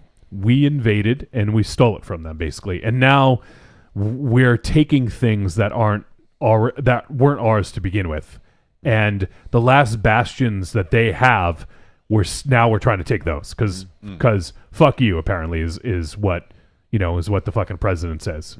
We don't give a fuck about you. We want our damn oil. Right. It's really disgusting, honestly, and it just is really. It's just really shitty to see all this stuff that has happened. And so I think that hopefully, if anything, this movie doesn't necessarily have like a real strong message, but hopefully that maybe it gets people at least thinking and researching and diving into history. And if that happens, then I think this movie has been successful. Not that this movie is just made for that. It's just it's a snapshot of time, and it's a story that I think is very poignant now, especially given some of the socio-political shit that's going on in the world. What was the interesting shift of who the bad guys were? You know what I mean? Yeah. It ain't fucking Pocahontas. It ain't fucking John Smith or whoever the fuck that guy was. You know what I mean? Like it was normally the character, the red coat, would have been the villain. Right. Yeah. In other movies. Yeah, and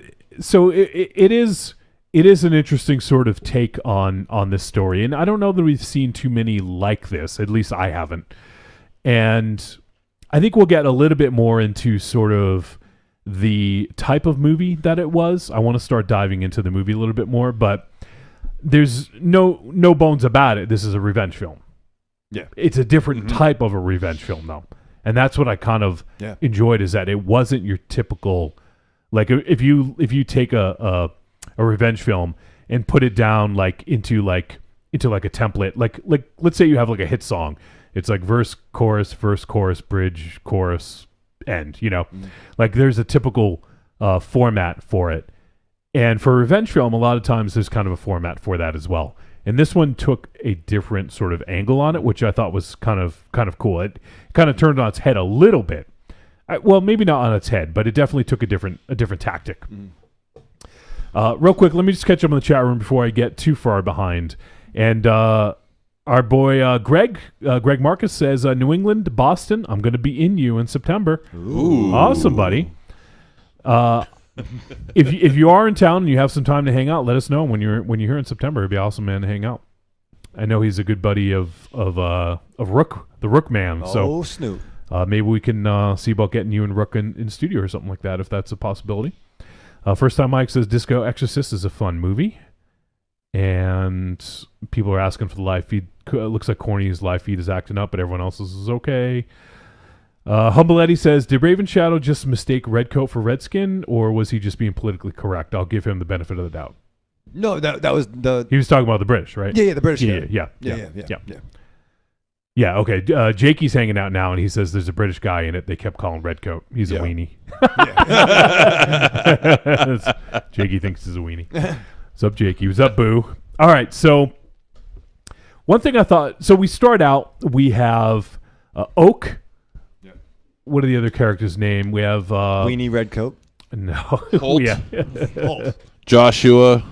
Yeah.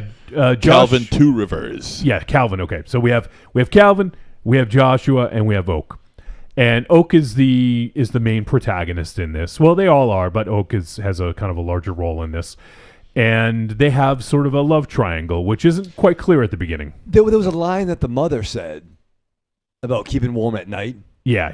And I was like, "Oh, what's happening here?" Yeah, she said basically like you just keep them warm at night or something like that. Yeah. Like talking to Joshua, the red coat. Right. So it was a little weird, and I actually thought that Oak and Calvin were brother and sister at first. Me too. That's what I thought. So when there was a little makeout scene, I was like, "Whoa, all right." That's how it is in their yeah, family. that's how it is. But no, as we move on, we find out that there's kind of a three-way dance, if you will. Yes. Yeah. A three-way romantic entanglement between them. Yep.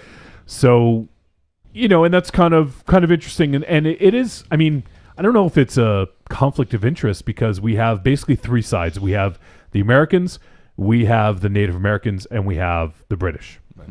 So the British are obviously trying to cut a deal with the Native Americans to say like, hey, let's work together on this. And the mother of, the Native American mother was a little skeptical of this and, just kind of like, you just want us for meat shields, for human shields, basically. To her point, I mean, yeah. She's not wrong. She's not wrong. Yeah.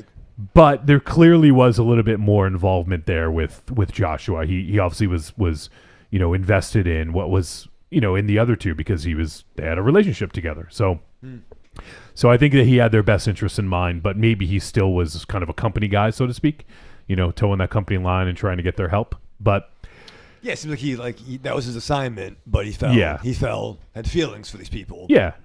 Exactly. So as we're sort of, going on, we find out that there's a little love triangle going on, and then Calvin goes off, and there's talk about the Americans invading and stuff like that, and Calvin goes off. He comes back the next day, and we find out that he did something bad. We don't really necessarily find out what he did, but he killed some Americans. Yes. That's kind of what we find out. Essentially starting the war that forcing the natives to have to react. To be a part of the conflict. Right. So at this point, Calvin comes back. We find out that he killed a bunch of people, and they're like, "Oh, they're going to be after us. They're going to be after us. We gotta do something."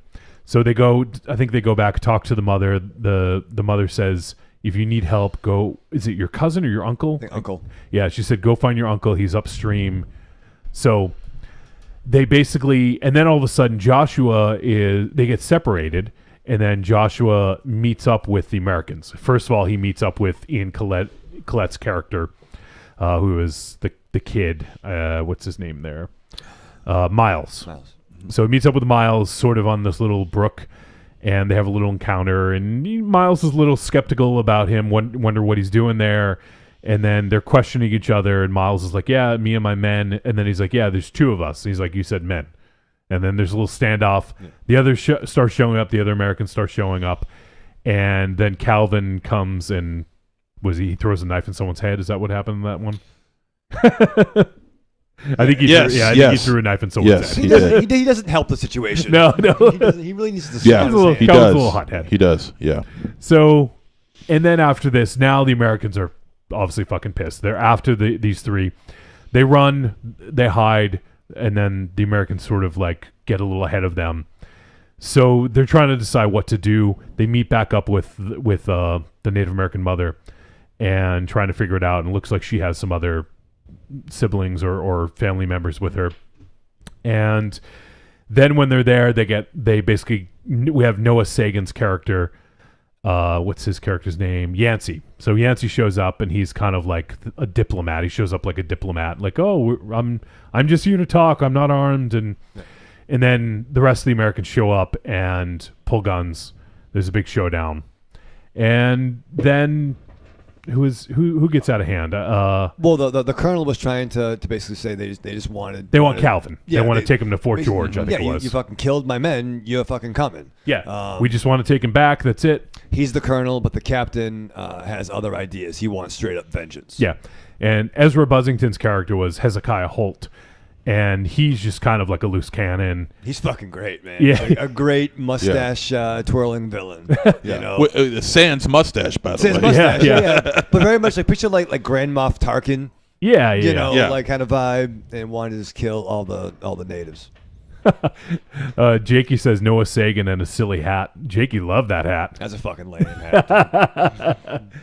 So we have this big showdown. Shit goes wrong. The mom dies. Other people die. The colonel dies, and then Holt, played by Ezra Buzzington, basically assumes the role of colonel. Yep. He's like, I got a promotion.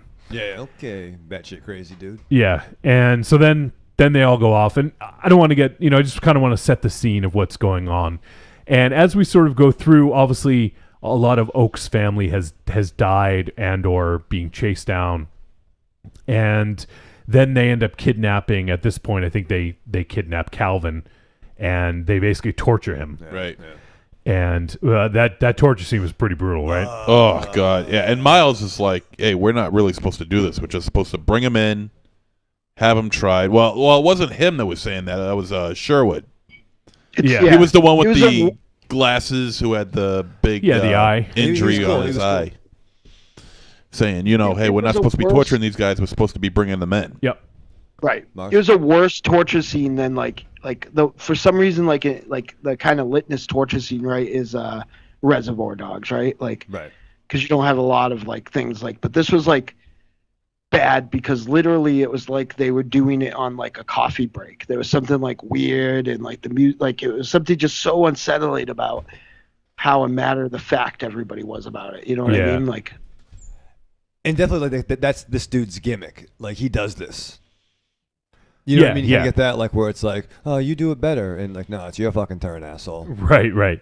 So, I think the thing is Holt was trying to get his son Miles to... Man up. I'm doing finger quotes, be a man. Yeah. And torture the prisoner by taking a pot of boiling water and pouring it down his throat. And you don't see any of that actually really happening, but you do hear the screams. It's still very visceral. And it is a jarring scene. It does work on a completely minimal visual cue. It's amazing how they're able to pull that off, and it works so well. Yeah, because they show they do such a good job of framing it and showing what they're about to do, and then the way they show it behind his back, where they show him kind of take the boiling pot. Yeah, and this is while he's hanging by his neck, by the way. Yeah, he's strung up and being hanged. Yeah. And Jakey makes a good point and says torture scene was all sound design. Absolutely. Sure. It made it horrifying. They didn't show the water going down his throat, but you could feel it. It was pretty brutal despite not showing it. Yeah. No, but I don't know if I was the only one. The guy who plays Miles Holt, Ian Coletti. Yeah. When I saw him, man, I thought that was like a young Michael Rooker. He does look like a young Michael Rooker. I didn't think that, but I guess when you mentioned it, I could see it. I mean, he's got kind of the curly hair and kind of a round face a little bit. Yeah, he's definitely got that look. Yeah. So, we got a pretty brutal scene here, and then they go chasing Joshua because Joshua shows up and kills the son Miles. Yeah. And obviously this is all sort of a little bit early on in the movie. It is a little shocking when that happens, I guess, but it kind of sets up what happens next. And then Oak shows up and gets to Calvin, cuts him down, and then Noah Sagan's character, one with the silly hat, Yancey, is pointing a gun, and she's like, "You're not going to shoot me." And then pussy. Yeah. And then and she basically tells him that she was pregnant, which is what she was trying to tell Joshua earlier.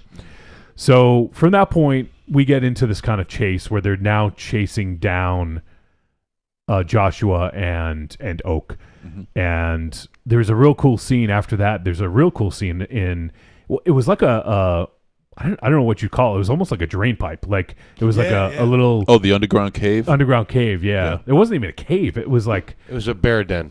Thank you. Okay. Aries was a ranger, so he knows. Yeah, but it barely fit a person. And there was that really cool scene where they make Yancey go in. Yancey goes in. Yeah. He's does not want to be there, and he's kind of crawling in like what do they call that? Prone, climbing in. And I was watching with T-Dog. She said, how's he going to get out of there? And I was like, it's a really good fucking question, because he would have had to like scurry backwards. There's no way to turn around. I was very concerned about his fancy attire, that white suit, that white pantsuit. It's a good thing he took the hat off, huh? Yeah, I love this. Hey, hold this. Yeah, fuck you. Whatever. He tosses it. Oh shit! El Goro says, I'm not watching the show, but I'm still leaving a comment. I am the essence of internet. Thank you, internet. Wow. Is that Goro's new cologne? Yes. Ooh, essence of internet. Smells like virginity. Wow. Not Goro. What are you saying? No, Goro's a powerful, attractive man. No, but the internet. Let's be fair. The internet is a virgin. No, I'm just saying. The internet's a bad girl. What? There's some bad things on the internet. No, Goro's awesome. So, all right. So anyway, Holt decides, hey, we're going to smoke these guys out. Fucking smart. That was a cool scene. It's a smart move. Actually, hold on, MZ, real quick before you get there. Yeah. There's a scene where he's in. Yeah. He's in the bear hole or whatever, and then all of a sudden it's dark and still, and then you see eyes open. Yeah. And that was fucking awesome. I kind of didn't know what the fuck that was going to be. You know what I mean? Because there's some hints that there might be something going on. Really? Right? No. Yeah, there was. But I just thought that was a really awesome scene. Yeah, it was open it was the eyes. nice. You see the whites of Oak's eyes, and the guy gets fucking freaked out. And I love how they escape when they, I won't say too much more, but they get smoked out, and it's a pretty cool scene. So at this point, I don't want to get too much more into the details of the story. I don't want to get into spoiling. But this, as we mentioned, this is a revenge tale. And I think it's pretty clear based on the poster and everything that, Oak is the main protagonist here. And we have this showdown scene where it gets to like a little village. And man, I kind of want to talk a little bit more in depth about some of the stuff that happens, but it is very spoilery. Yeah. So I don't think I want to go there. All right. Well, instead of going there, yeah. What did you guys think of Luke Harper's performance in this movie? I thought he was fine.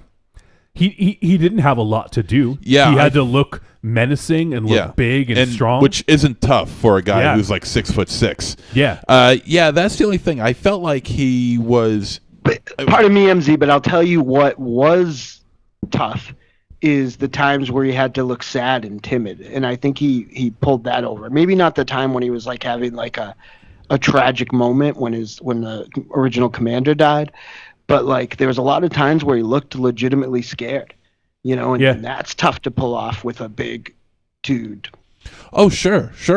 And he's a legitimate big dude.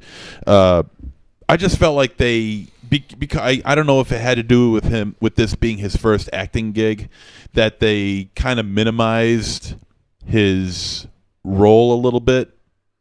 They downplayed on it, they minimized his lines, and I think that was the role. He was more into the action aspect of the gang that was out there rather than being the verbal man of the group. Jakey says Luke was pretty good. It feels like they could have gotten more out of his presence. Yeah, I know he was a wrestler. Yeah. I just really I didn't. Yeah, he used to be in the Wyatt family. Do you remember seeing the Wyatt family? I am not a Wyatt. Well, maybe if you're not a Wyatt. Maybe if he had a goat mask on, you'd recognize him. No, I'm not a Bray Wyatt. I thought you were in Raven Shadow. Yeah. Are you kidding me? I thought you were in the Wyatt family. What are you talking about? Like all this time, I thought you remember the Wyatt family. Yes. I was wrong. Well, distant. Third cousin. See him right there? That's the Wyatt family. Okay, yeah, I'm not a Wyatt family fan. I don't like. Well, you don't have to be a dudes. fan to see that. I don't like a Wyatt. Jesus Christ! That Wyatt family. You used to watch wrestling. Yeah, but that Wyatt family equals smoke break. I just go outside.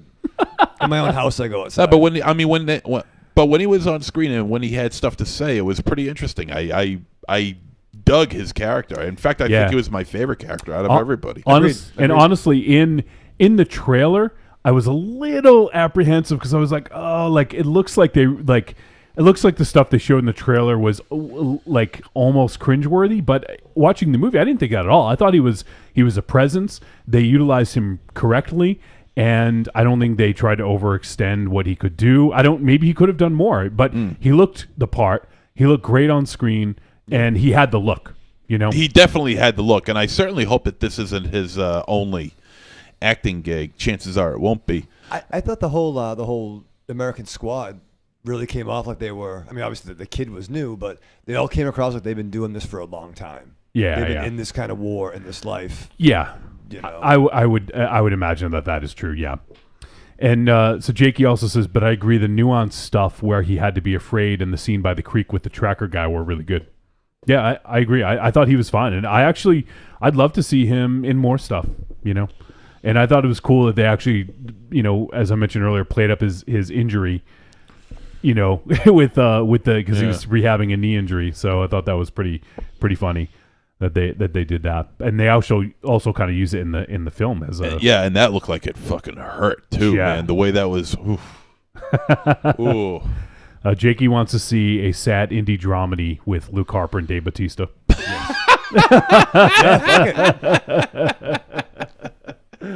Oh shit! But no, I liked Luke Harper, and I would like to see more of him. This was a good role for him, definitely. You know what this movie? I'm not going to say it didn't remind me of that movie, but it reminded me of that time of Ravenous. Like I thought of Ravenous a little bit with this. I forget when that took place. Let me take a look and see. I wonder if it was around the same time because I got like. It was 1814. This took place. This is 1812, right? I think it was 1812, yeah. Yeah, they made it in 1812. So Ravenous it just says 19th century. So yeah, so I don't know if it has an exact year, but it was roughly. And I give this movie a lot of props for not whitewashing. I'm really thrilled that they decided to go with actual Native American actors and actresses to fulfill these roles. You had to, though. At least the lead. Definitely. You had to, absolutely. I agree. You had to. And I agree. And I've never seen, I guess, the character who played Oak Tio. I guess she has been in a pretty good amount of other things. Like she was in Hemlock Grove. Let's see. She's been in like a couple other films here and there. I think she had a bit part in The Immortals. So she's been in a pretty good amount of stuff here. And she's been in 50? It says here 57. Oh, she was in Death Wish, the new Eli Roth movie, which nobody cares about.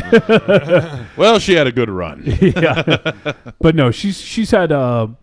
She was in The Man in the High Castle, that TV series. The Theater Bazaar too. She was in The Strain, Beauty and the Beast TV series, Hemlock Grove. She was in a few.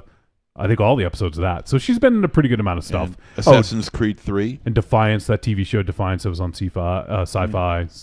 Supernatural. She's had a pretty good run of stuff. Yeah.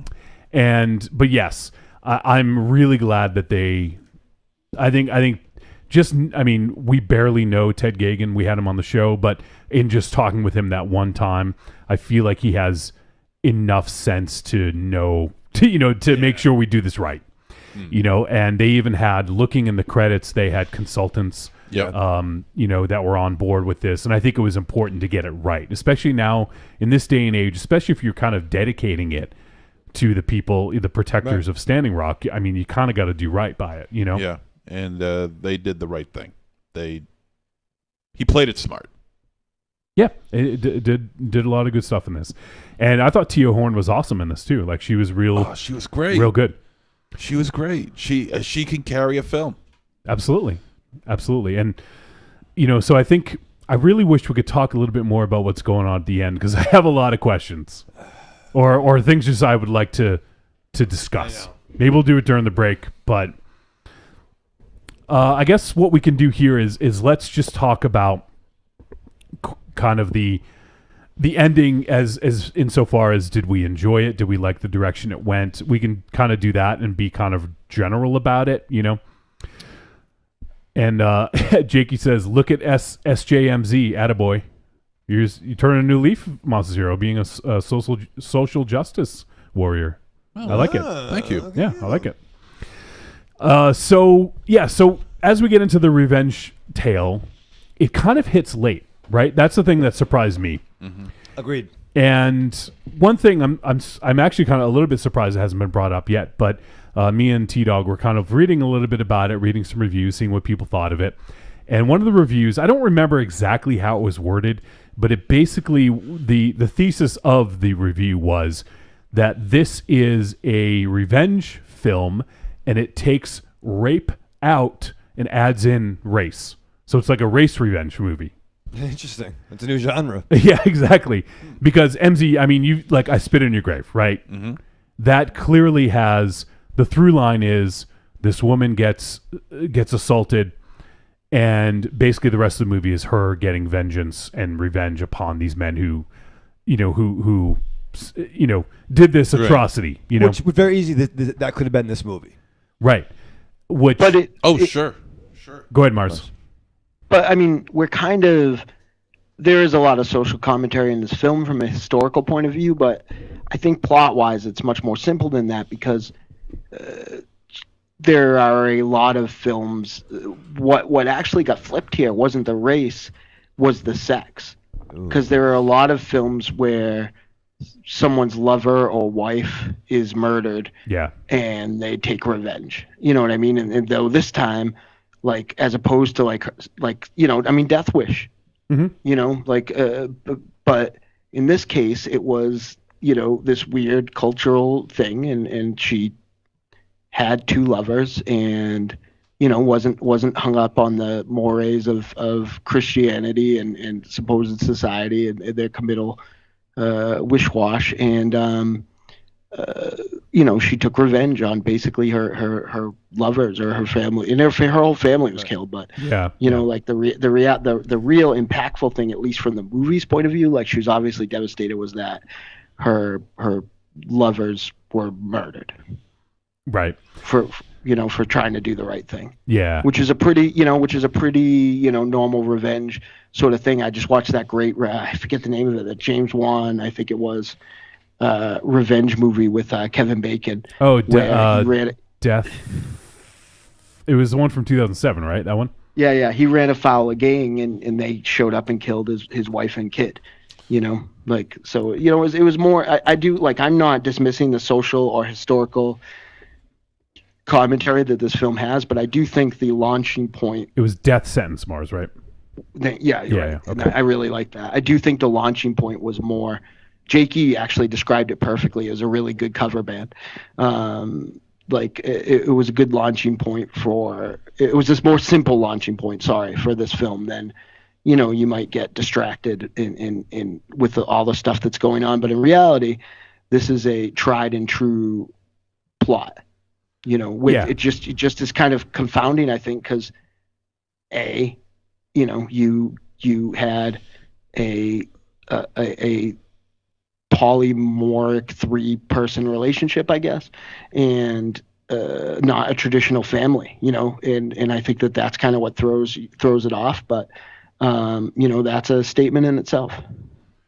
Yeah, Jakey has an interesting point. He says, it's hard for me to consider that since they go to lengths to show the white people in varying lights, some way more bad than others, it came across not as a broader implication, but more as an implication of that group of people.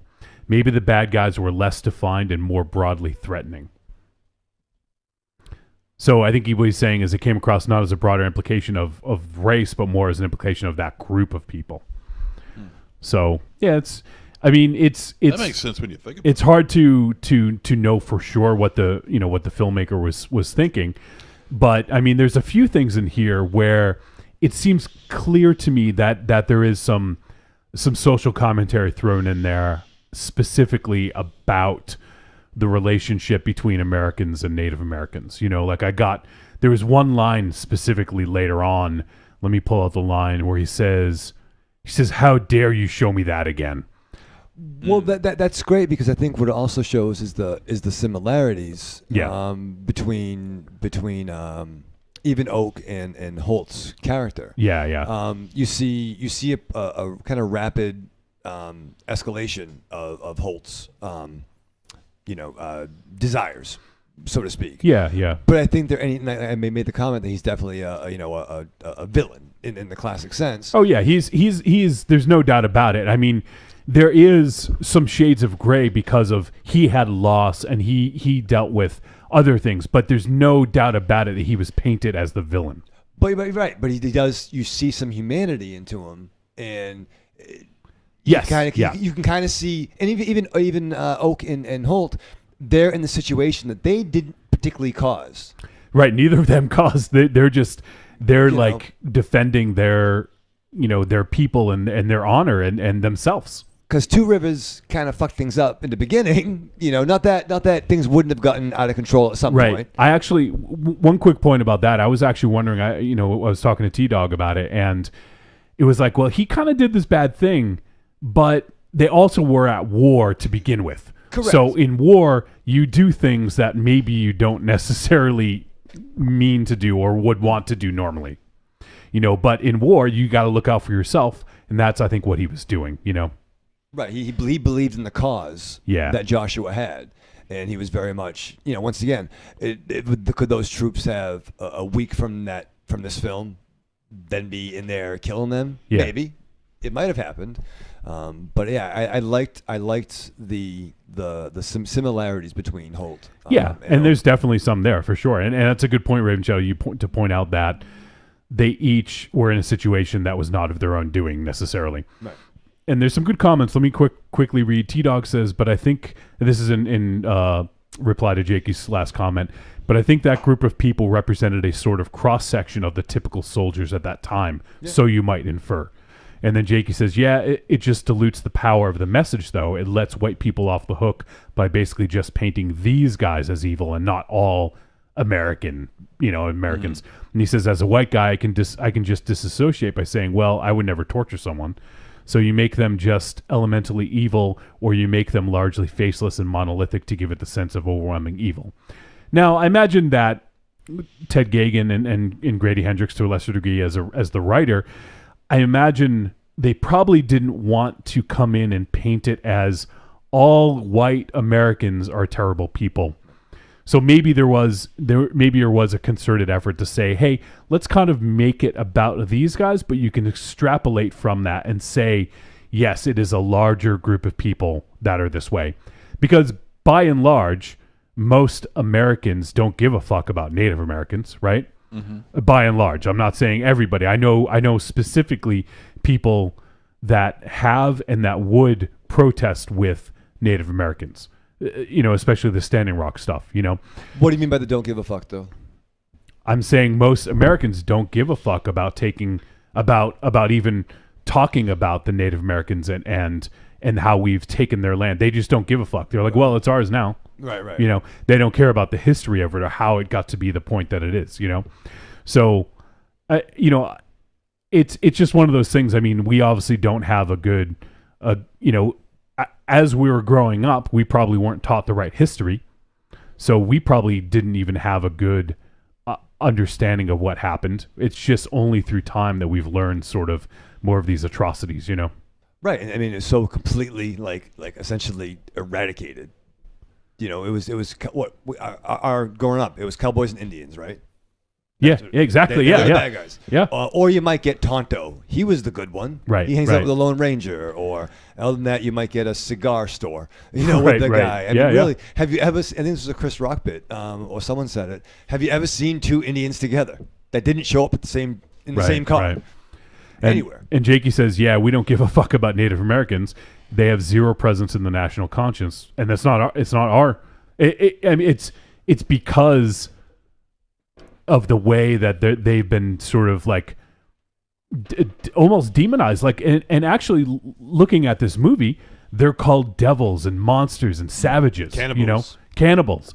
That was actually one thing I wanted to mention is, do you guys think, like the whole cannibal thing, do you think that the Americans spread that for people to be scared of the Native Americans? Oh, absolutely. Or do you think Native Americans spread that to make people afraid of them? No, I think that sounds like something that the Americans would create. Yeah. I mean, Indians, I mean, I would imagine for the most part, were very peaceful people. But they're also warriors too. I mean, well, sure, but but that's no different from anybody else. I mean, you could be a peaceful person. I don't know a lot about the Mohawk culture individually, but I mean there are definitely. But if you need to go to fight, cultures on. There are definitely cultures on that it's.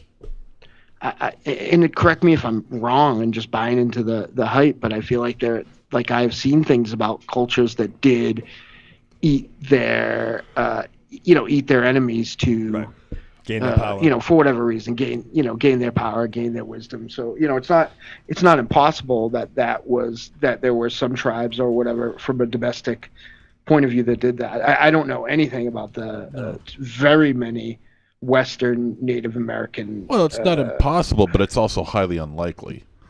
Why? Just because you decided that there weren't cultures I just never felt that was really their bag. You being the top, the go-to person that National Geographic goes to when they want to know about Mohawks. Well, yeah. We're not talking about Mr. T, so you had thought about this, one day you were just at home, you put down your Fangoria and your 2-liter, and we're like, man, I just can't believe that, Mohawks eat people. Well, honey, there's no fucking way they ate people. The question wasn't whether they eat people, is who started that rumor. Well, it might not be a rumor, is what I'm saying. So you're saying they did eat people?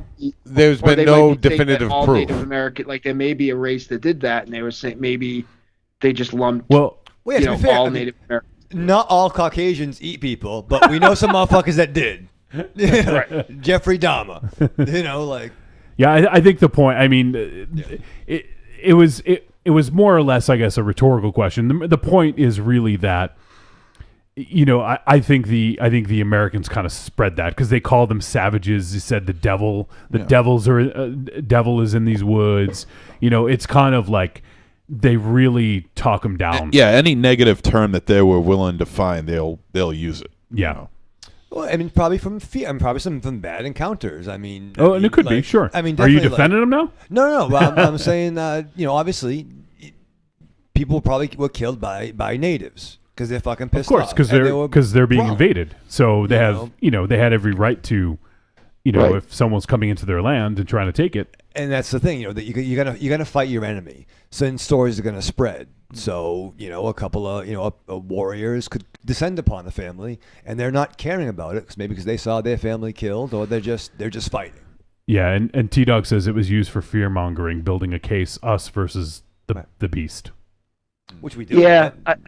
Yeah, and that's probably right, but I also feel like we,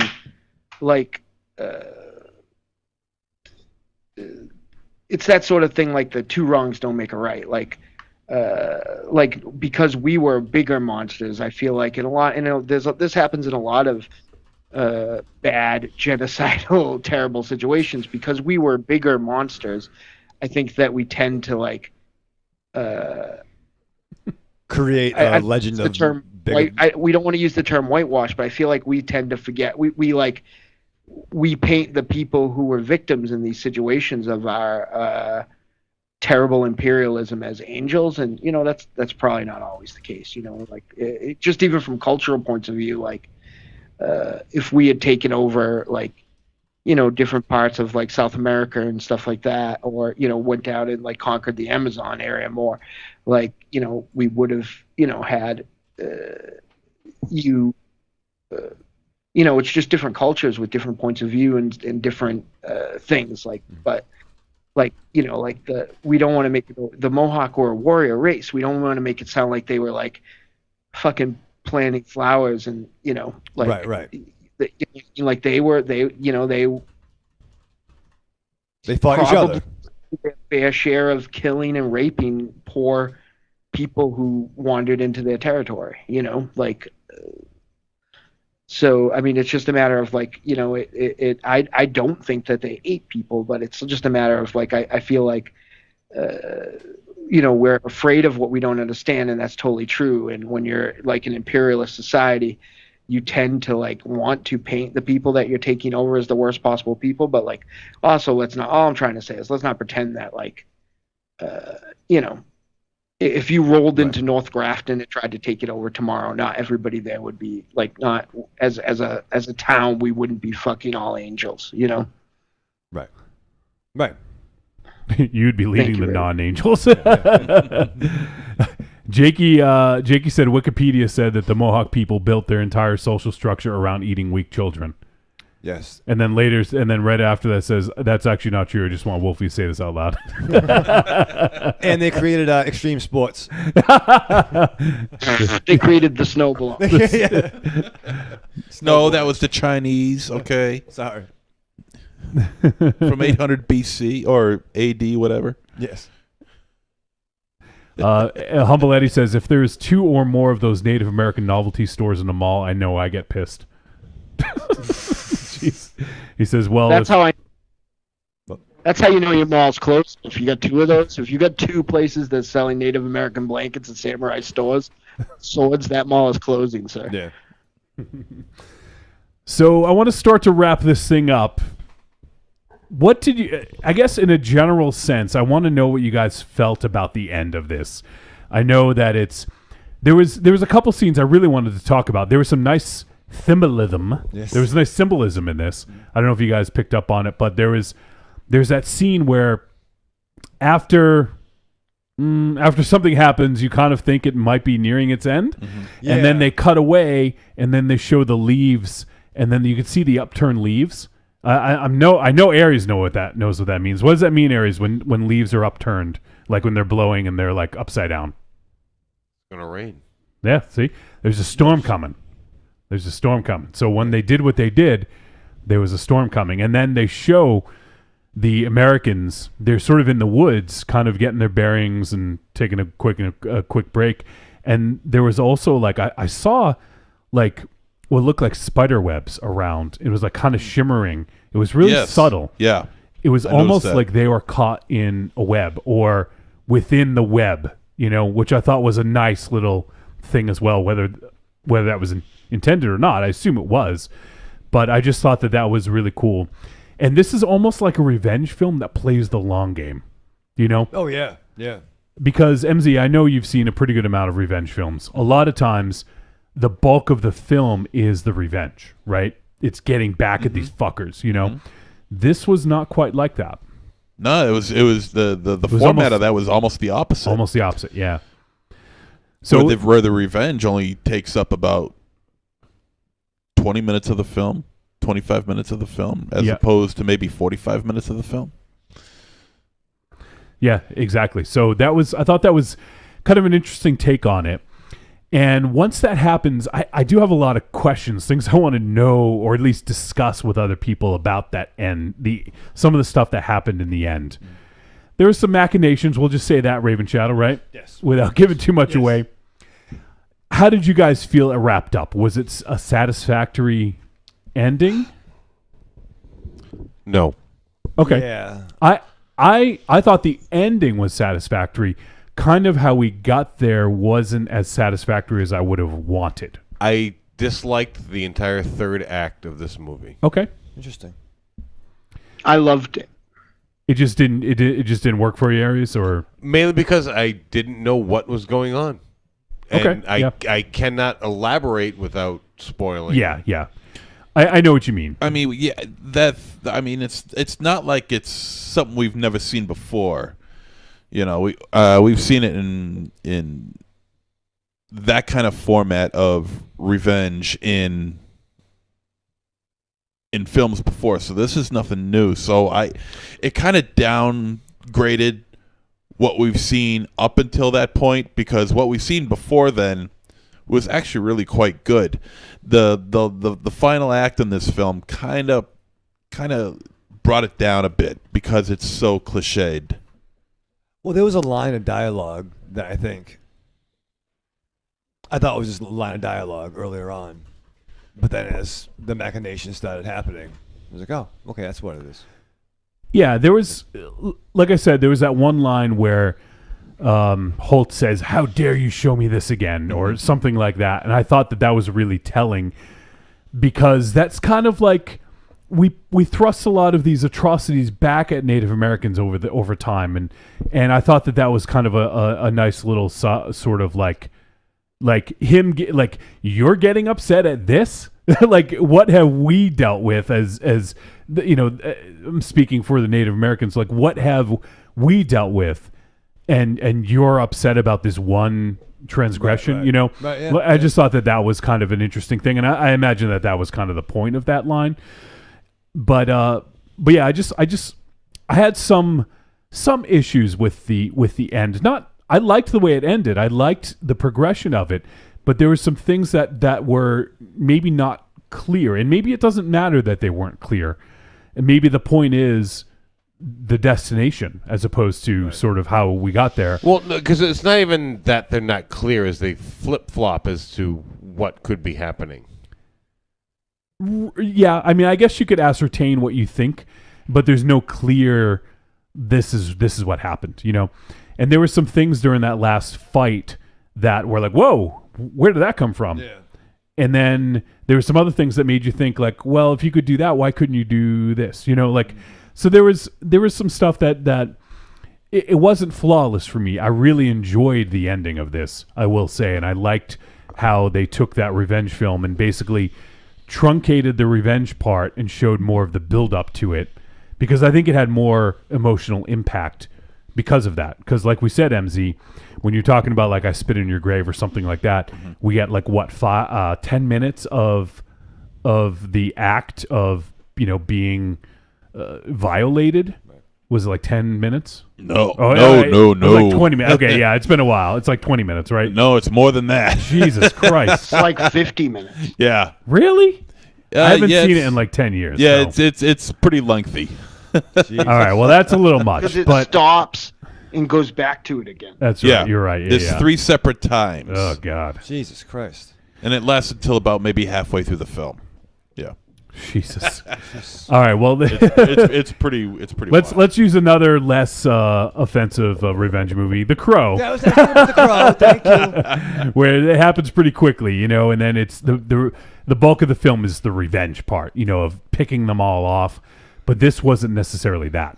And Mars, remember when they started bumping out other Crow arcs that didn't have Eric Draven in the comics? Was there one with a native Crow? Do you remember? Yeah, a female? The third one. And I thought the third one was still male, but he was not the movies. The comics. The comics, yeah. Really, I thought it was a woman. I could be wrong. You could be right. I could be wrong. And it's been a long time. Yeah, we're going back into the 90s. Yeah. I got some gaps in the 90s. I'll try to look it up and see. You still have those jeans? Yes. my school clothes. Is it zombie jeans? Yes. Zombie jeans. That's fucking fair. I still feel that way. So Mars, you said you love the ending of this? I did really. I liked it because I felt like from like just a watching the movie standpoint, I feel like the way it would have panned out as like just a period piece death wish would have felt a little flat for me. Mm-hmm. But I think that like I will tell you there's only one scene in the whole movie that I didn't like, and it's when it was just a very redundant scene. It's when they were torturing him and she did something and they all ran away and she ran out and then there was a standoff and then they all came back and she ran into the bushes. Yeah, I know. I know. Scene. Yep. Yep. Like I was just like, this just seems like playing Cowboys and Indians. Like, right. But like, otherwise, like, I just didn't have a problem with this. I mean, I feel like, Ted may be developing a shtick here, of his last reel, revealing something that either tonally or story wise hadn't happened prior. Mm-hmm. Yeah. But he, I do feel like it worked because, this movie was based. This is going to be an absurd statement when you see it in a way, but like, for those who I know watched it, follow me. This movie was based in reality. So for there to even be that last scene, it couldn't happen without some otherworld chicanery, I guess. Right. I enjoyed it. I enjoyed the imagery too. I thought the imagery was great. It looked like they were on a set all of a sudden. I just really liked it. Yeah, I will say real quick that I thought that the setting of where they filmed it was really good. It was very convincing for me because I mean it's tough to transport us back to 1812, especially with a small budget and make it feel like we're actually back there. But I didn't need to suspend disbelief at all. I thought that this was pretty believable in terms of the setting and where they filmed it and everything, and the attire, the costume design, and things like that. I thought it was pretty flawless. Did you guys have any issues with that? No, it was great. It was filmed in Canada, right? No, upstate New York. Upstate New York. Okay. Yep. Okay, because I did see that it had some theatrical, some theater releasings there. Yeah. In New York. Yeah. Ted also filmed We Are Still Here in New York. I think that's kind of where they film, and I think New York has a pretty good amount of tax credits and stuff like that for filmmaking. So, one thing that kind of bothered me about the movie as a whole was the sound editing. Really, I thought it was good. It's partly the sound editing and partly the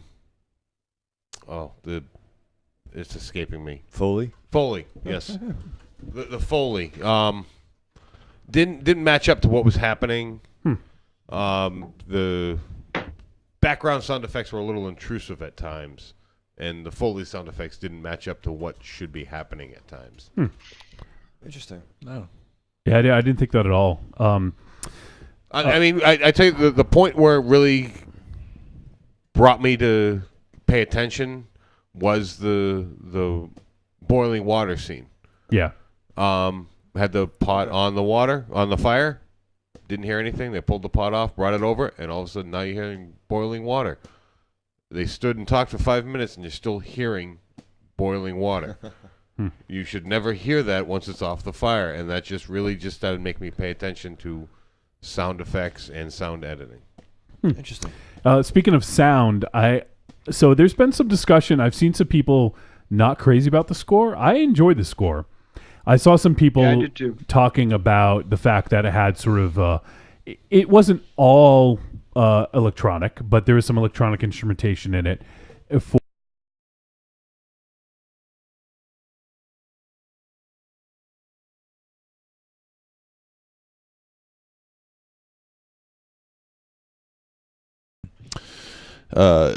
Electronic music or guitars playing during Christina Ricci was in it. Sleepy Hollow? No. She did Black Snake Moan. No. Addams Family? No. Lizzie Borden. Oh, okay. There you go. Yeah. And Lizzie Borden, and the musical the score for that film was just dreadful because it just didn't match with the time period. Well, to be fair, no offense to Lizzie Borden's genetics, but she did not look like Christina Ricci. That's true. One other thing, I think we mentioned this in, was it Cub? Do you guys remember the movie Cub? Yeah. I think some people had mentioned they didn't think that the soundtrack matched up because it was a synth score, a very synth heavy score a story that took place in the woods. I think people just weren't making that connection.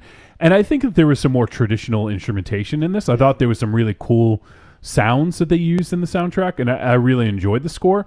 But I could see someone's complaint. But we're looking at it through the lens of modern day filmmaking, and I think it's okay to take sort of to do what you want with it by using modern technology. Why not use modern instrumentation? Like I'm fine with it, and I thought it was a really good score. I can totally understand someone's gripe that they didn't like the music because it didn't seem like it fit, but for me, it was fine. It's fair. I mean, okay. I don't know, man. I mean, I expected to hear at least like Ravenous, like that score. Speaking yeah, something with like with old time instruments, a lot of string instruments, but nothing modern. I also expected to hear. Work either, right? Say again. Like, what is the appropriate score for this movie? Like, if you put a full-out symphony score, I guess that works from like a film point of view because we've had that, established in 100 westerns, I guess, or a Sergio Leone score. Like, that's not the appropriate score for like a western. Like, I'm not saying this is the best score ever, but like, what is the appropriate score? Like, to me personally, I expected to hear at least a little bit of Native American drums music, and there was none, and that kind of disappointed me a bit.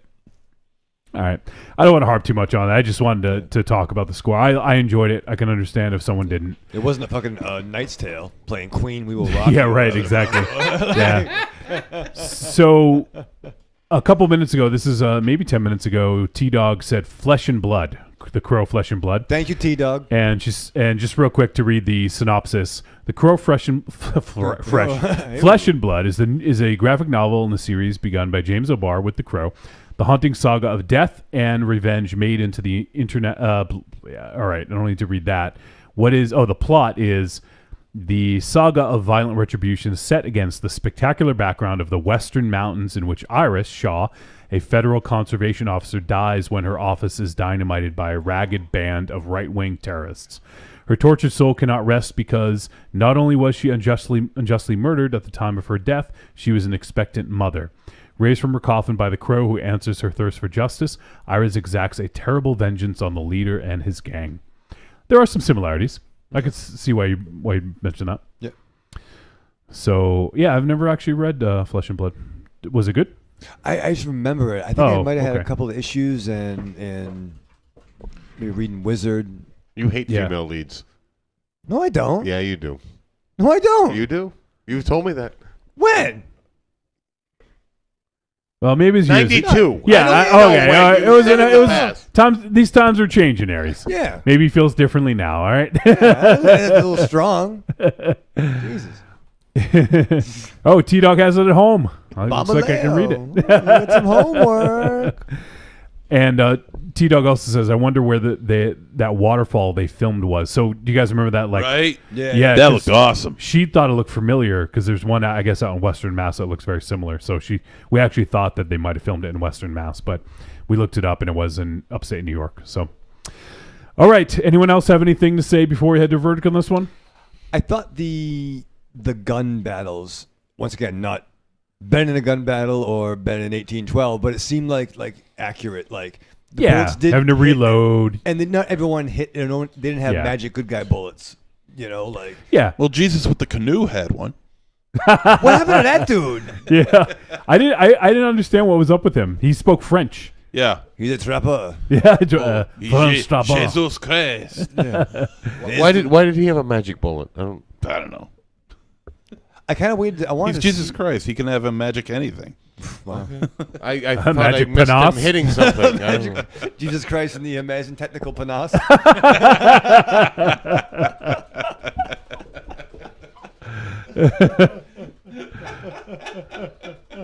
No one know. How do you spell panache? I don't even know. Did you spell the way? Yeah, PENNACH. Like panache. Panache. Oshkosh panache. I don't know. Oshkosh panache. Oh man! All right. Aries is pissed. What were you gonna say? No. Trick or treat, baby. I wonder if people would say you're a trick or a treat. Trick or treat, motherfucker. All right, it is verdict time. We're going to let you know whether this flick was a trick or treat, and any final thoughts we may have. Let's start with Dynamo Mars. Click. I was a treat. You were a treat? Yeah, I was a treat. And now you're a trick?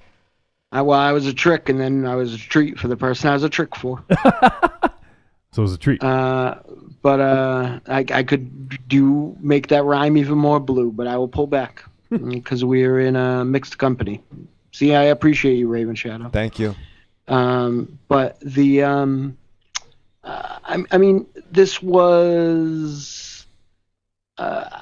I would have to go. I would have to watch it a bunch more times to, really know where, and also see a bunch of other stuff he's going to make in the future to see where it fits in his filmography. But I did get the feeling that this is like a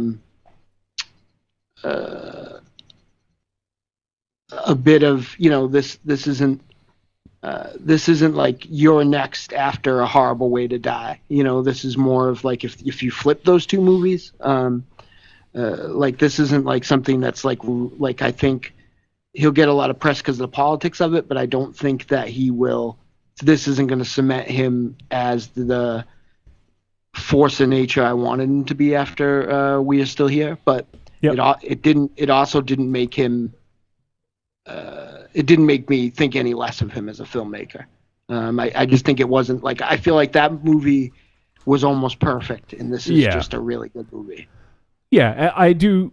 Yeah, I would agree with that. So, all right, MZ. So, but treat. Okay, treat for Mars. Yeah, I'll make it a treat too. This was pretty decent. I enjoyed it.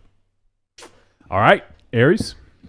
Yeah, this movie was a treat. Any of the little issues I have with it are easily overlooked. You may have some questions like I do at the end. Yeah. Hopefully those questions will be answered at some point in some chat room or somewhere, and we can all be satisfied, but definitely a treat. Raven Shadow. No, yeah, there could be an echo in here, but treat. It's an interesting second film, and I definitely want to see what this dude does and keeps doing. Yeah, definitely a treat for me as well. It is interesting. I like that Ted Geoghegan kind of took a step forward, and he's trying something a little different. He's not resting on his laurels and doing We Are Still Here Too or something like that. This is potentially like a film that if it went wrong, this could hinder his career. Like if he had like made a misstep, this could probably have looked really badly, Right. So I think it was a bold move to make this movie. And while I didn't like it as much as We're Still Here, it's not a perfect movie. I have some things that I wish there was some more information about or more exposition or something. It didn't really ruin my enjoyment of it. That's the thing, is even though I wanted maybe a little bit more from it, it didn't ruin my enjoyment of it. And I like the take on the revenge tale. Like it felt a little bit different. It felt a little bit fresh. And I like that it's tackling a difficult subject of something that is sort of in the socio-political sphere right now, especially given the stuff at Standing Rock and things like that. So I really like that he tackled this. And I think that he was able to say a lot with it and make a good action horror film.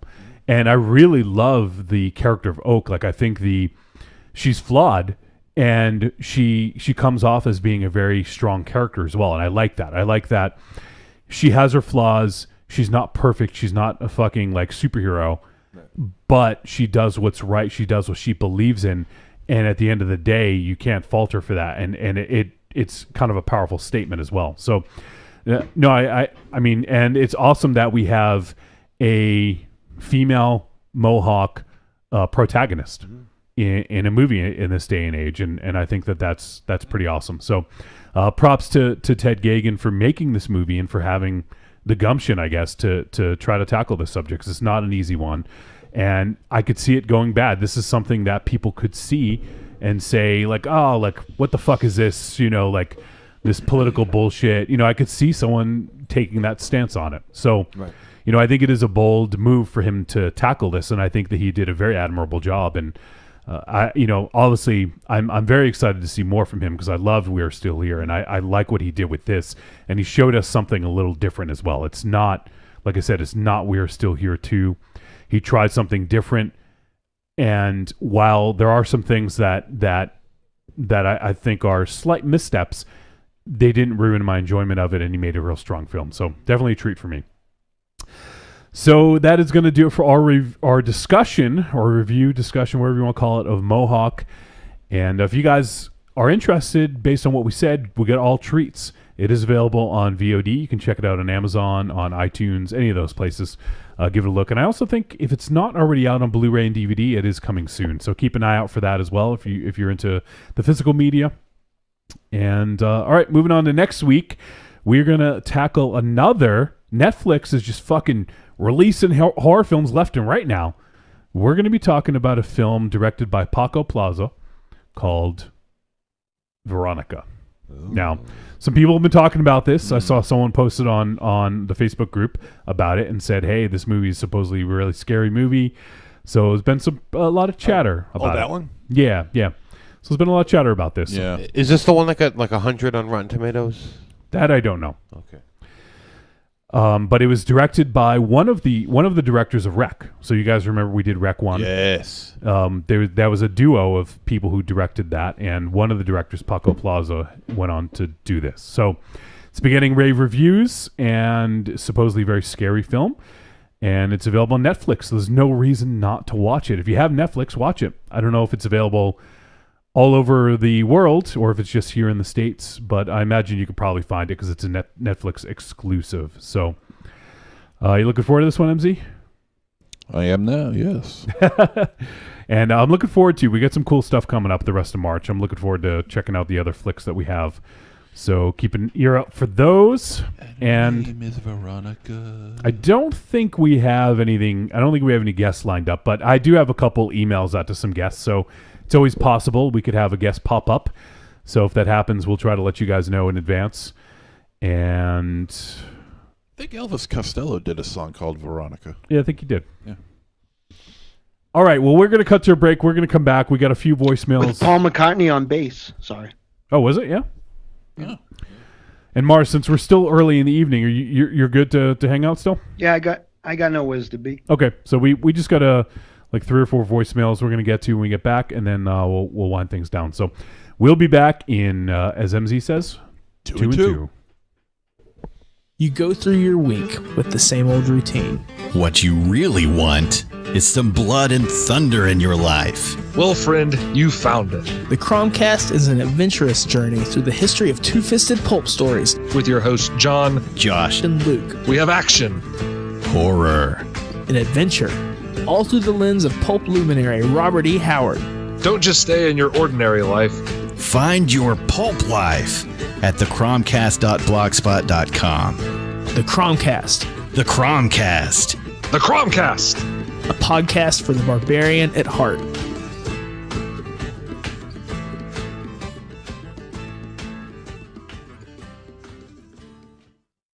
Oh, delicious nerds. Ms. M knows you like to chat it up with other sexy shut-ins about comics, movies, video games, and your favorite TV shows. If that sounds like you, cuddle up to the Trick or Treat Radio Facebook group, or the FIB. That stands for Fan Interaction Board. Just go to Facebook and search for Trick or Treat Radio and have more fun than a Jedi at a lightsaber sale. Not enough?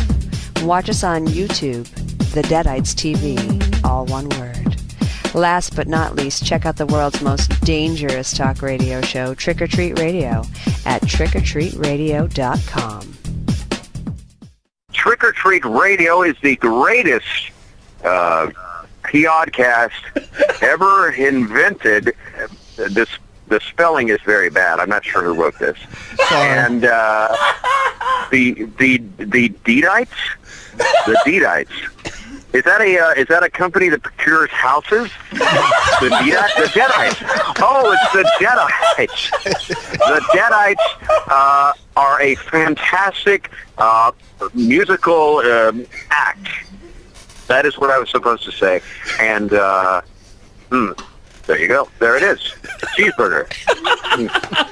Remember to rent The Fly, because that's a good movie for making love to. Jeff Goldblum, thank you so much for joining us, and hopefully we can get you on the show again sometime soon. Hello. This is the Sasquatch, a.k.a. Bigfoot, but you can just call me Frank. And when I'm not stomping around the woods throwing rocks at hunters, I like to listen to the Paranormal Punchers podcast. That's right, Paranormal Punchers. They talk about all things paranormal, and they're hilarious. Go find them on iTunes, Stitcher Radio, Google Play, and paranormalpunchers.com.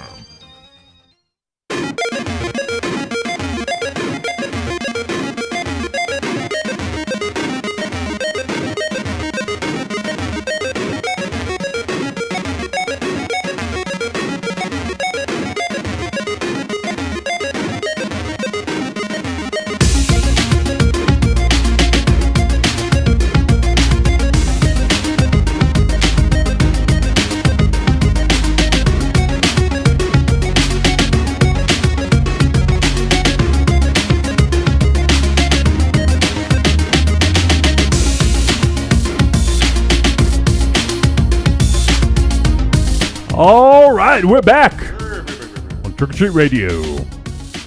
And Aries just ducked out during the break. The dude hadn't slept all fucking night. He's been plowing literally all night. So give him some props for sticking it out for as long as he did. And we did get to have a little discussion about what we thought happened at the ending there. So we didn't really come up with any big breakthroughs or anything like that, but still. Cecil says Veronica is about Elvis Costello's mom. And FTM says, I got to make an early night, family. You all have a good, safe week. FTM out. Thanks, FTM. Thanks for sticking around for a little bit, bud. And I know it's a different night on Thursday, but we appreciate everyone hanging out. All right, so let's get to some voicemail here. We got 4 to play. You know what? I'm real curious to see what Nick has to say about Psycho 4. MZ, Yes. You like the whole series. I do. So what about Psycho 4? You dig it? It's definitely the weakest of the bunch. The bunch, yeah. But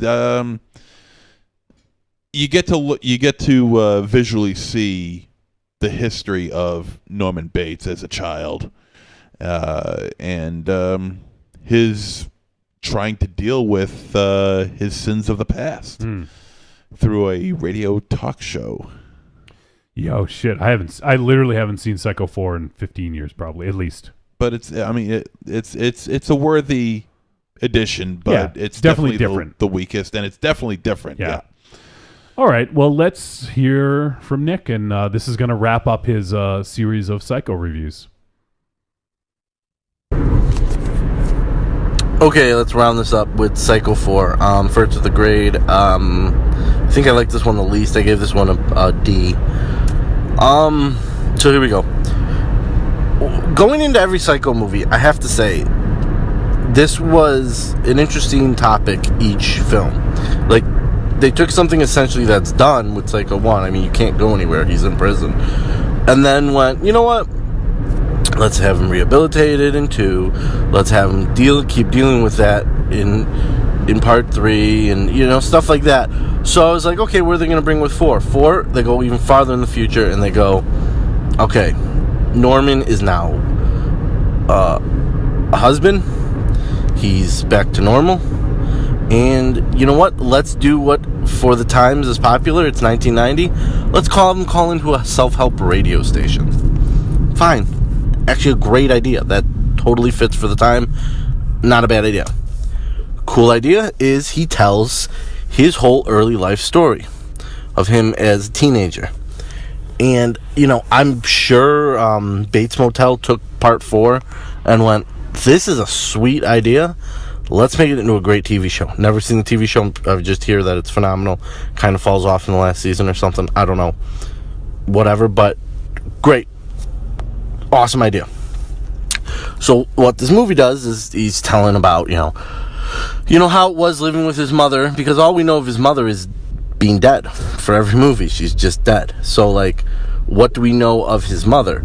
And, Olivia Hussey, I felt did a great job. Not really overacting like she normally does, like in Black Christmas. She's fine. They play with the sexual tension of him and his mother, which is a given. It's you see that throughout every movie.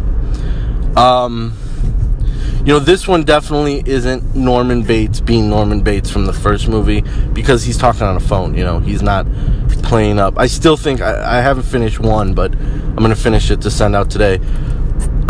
He's just so damn good in that movie. Him as Norman Bates in that movie is just so good. He is not a 1960s actor. He's way above his time, but it just didn't feel like it carried on in the 80s and stuff. But so he's on the phone and he's telling his life story, and you're seeing this be this supposed back then, and how is he dealing with becoming a killer and just becoming crazy, and how his mom drives him to insanity. And it's okay. A lot of cliches, a lot of what drove him mad, the second husband or the third husband, I don't know how many husbands she had up until the guy they showed, hated him, simple stuff, killed both of them with the poison and stuff like that. It's fine. I was a little bored with it. Cool idea, but and then the whole last act, I was just turned off. I was just like, okay, oh no, I've talked to you too long. I've gone crazy. I'm gonna try to kill my wife, and I'm seeing people. Cool effects, like some of the effects were cool of the dead bodies popping out at him, and then eventually saves his wife and stuff. I don't know. This whole series is, where else are they gonna go? So for what they did with 4, hey, good on them, But yeah, it was kind of a weird series. I would say if you're a super fan, go through them all. Like, I'm a huge fan of Psycho, but just be prepared not to be that, enthralled. I mean, one's, in my opinion, but I feel like in more people's opinion than mine, is clearly the best. 2 and 3 are interesting. If you want to see Jeff Fahey young, this is kind of my sum up. I'm not going to do a sum up of all of them, but yeah, it's a weird series. But I will send you guys my part 1 a little later. Thanks, bye. All right, Nicholas. Well, we ended up playing number 1 first, so we got through all 4, and it was kind of a cool little take a look at the Psycho series. One I haven't visited in a long time. So, and I know MZ's a big fan of. So I am. Yep. And some couple comments. Cecil says Psycho 4 more like Psycho Fun. And he says everyone knows the Psycho remake is the best, hands down, of all of them. Corny says, I want to say I watched Psycho 4 and the first Ninja Turtles in the theater on the same day. Damn, dude, that's a full day. That's awesome. Cecil says, lucky man, Evil Corny. Jeez, you might be the only person on the planet who could say that. And Corny says, no, just old as hell, Cecil. So thanks, Nick. We appreciate you giving us your thoughts on those flicks, and glad you got to check them all out. All right, let's hear. It's been a while since we heard from this boy. Ooh. Well, it's not a boy; he's a man. He's a man. He's a man, baby. That would be from Dane Under. Yeah, Dane. Let's hear from our boy Dane. Still alive. Australia, fuck yeah! What's up, Trick or Treat family? Yeah, Dane. It's your boy from Down Under. Miss you, bud. Just sort of check in, say hi. Got a few things to report. Probably haven't done a voicemail for a long time. There's nothing much going on, but anyway, a couple episodes ago you were saying something about, there was some turnover in the chat room, something like that, but just want to let you guys know that I still listen every week and still feel like I'm a part of it, Yeah, you are, bud. Even though I'm not, of course, always, man. Messaging in. Yeah. Love you guys. Shit happens. Even Monster Zero with his sometimes crazy Facebook shit. Yeah, it's always sometimes joy to listen to. It was good to see last week that you enjoyed the film The Shape of Water. Oh yeah. great to see Gallant. Let me stop it right there. We caused it to win the fucking Oscar. Yeah. It's us. It's us. You're welcome, Guillermo. We covered an Oscar fucking nominated movie. Yep. And that's why I fucking won. And the Academy listened. Yes, the Academy listened. What? We covered 2 Oscar-nominated movies. Yes, actually. 2 Oscar winners. Yeah. Yeah. But we had just covered The Shape of Water the week before, and that's why it won. And It won Best Director, Guillermo del Toro, and Best Picture. And then also Production Design and one other... Craft Services. Craft Services, yeah. Best Achievement in Craft Services. Yes. There's no Blinkhorn production, I'll tell you that much. But sorry to cut you off, Dane. I just wanted to mention that because you just brought it up, and I meant to mention it. So, all right, let's go back to Dane. I said it wrong. You know what I mean. Win the Oscar, it'll give him more opportunities. You know, we, us genre lovers, we don't really respect the Oscars that much, do we? But he might get some more cachet now, you know? Yeah. I just want to tell you guys that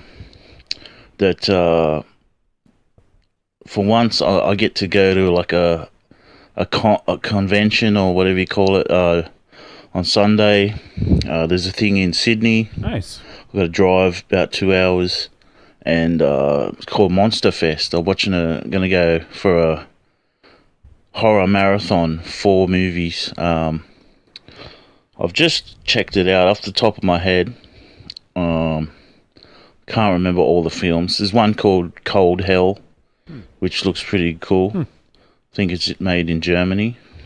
And I'm going to try to do reviews, non-spoiler reviews of all the movies.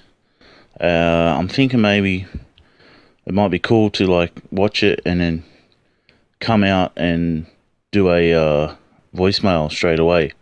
So that'd be awesome. Yeah, do it, man. We'd love it. Love it. And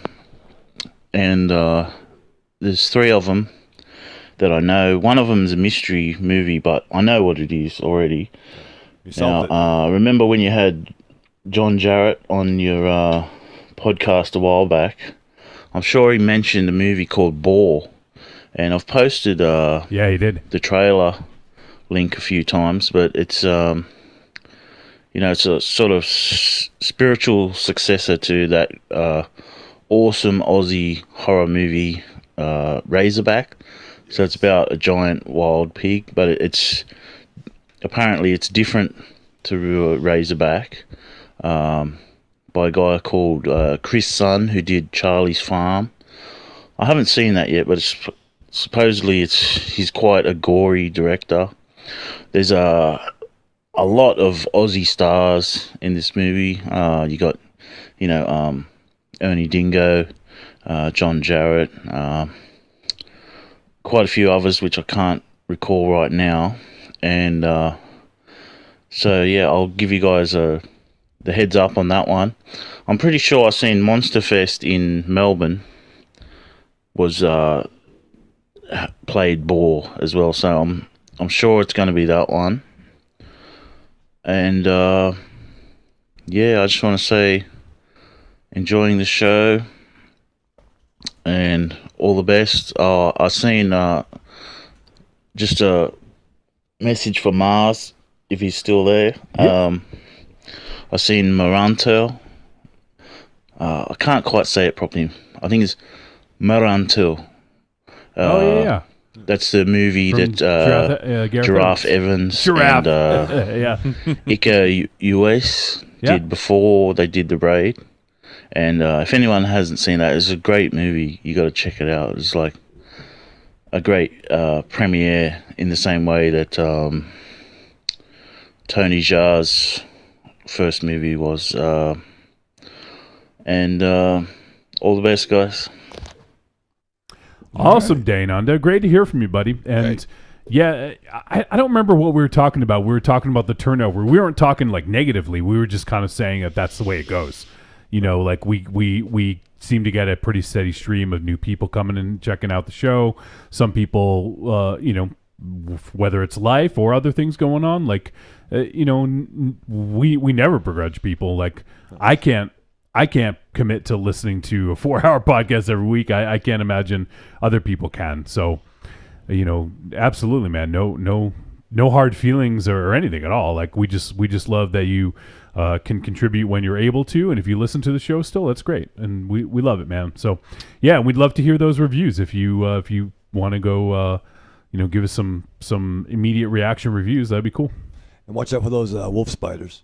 Shit, Yeah, yeah. no shit, right? Jesus Christ. Mars, you still there? I couldn't hear what he said to me. Oh, he said that he saw. I'm going to say it the way he said it. Giraffe Evans' first movie with Iko Uwais. Manitou?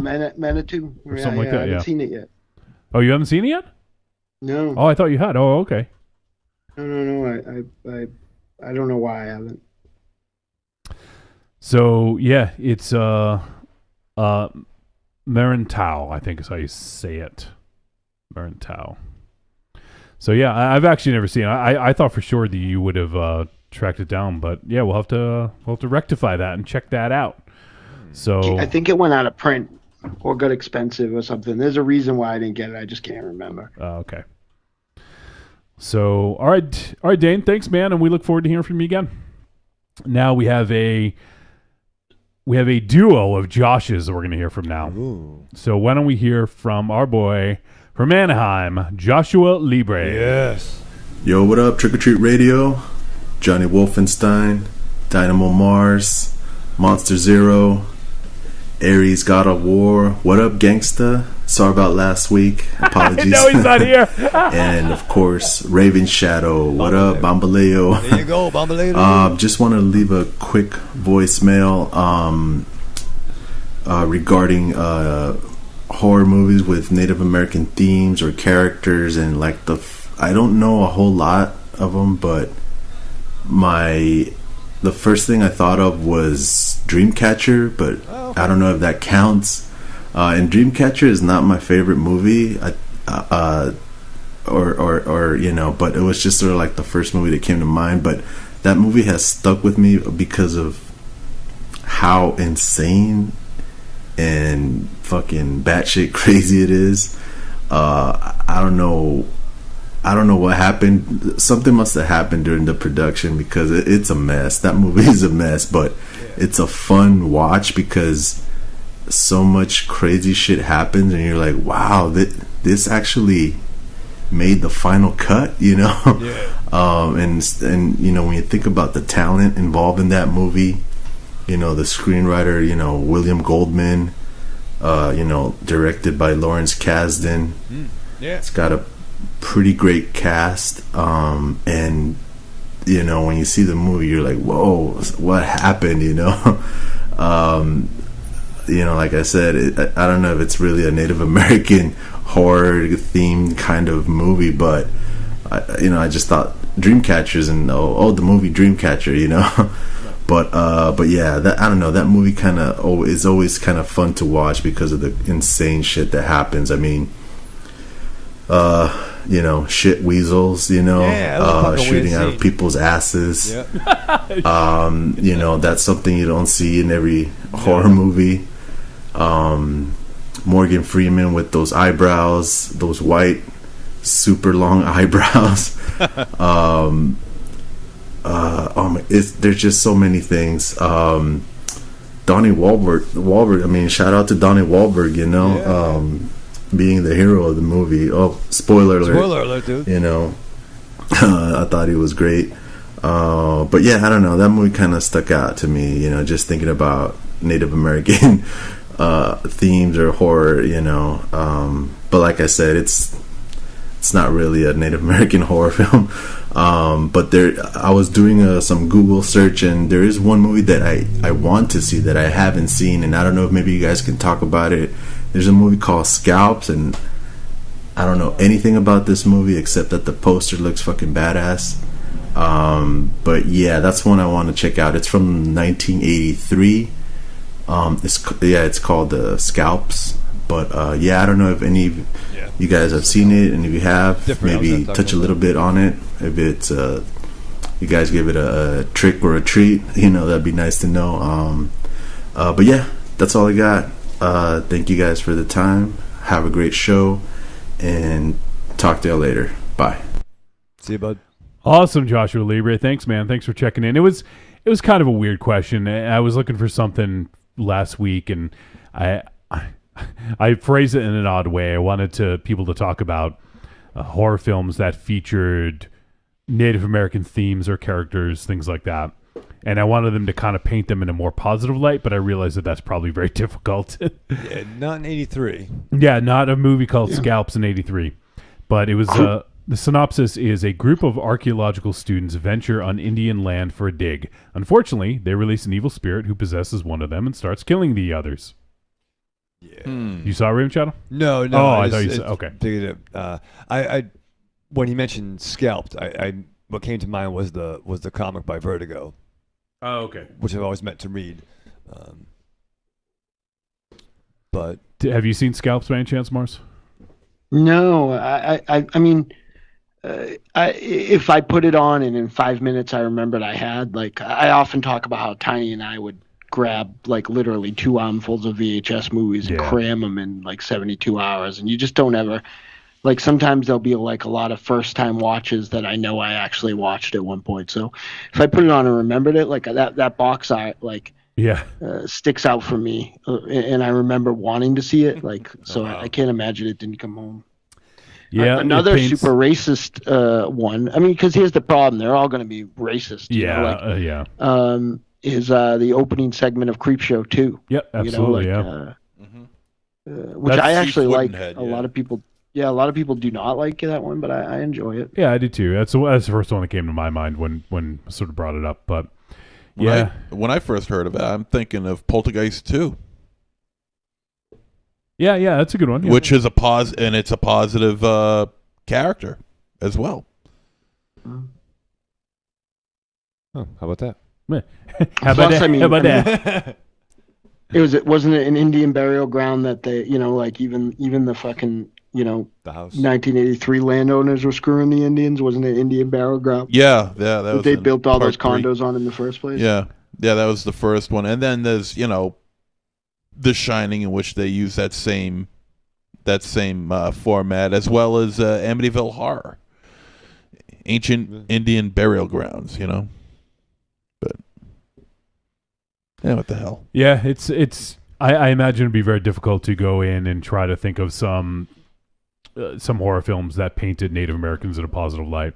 I mean, what came to mind, this isn't a horror film, but what was the Val Kilmer joint? Was it Thunder? The Doors?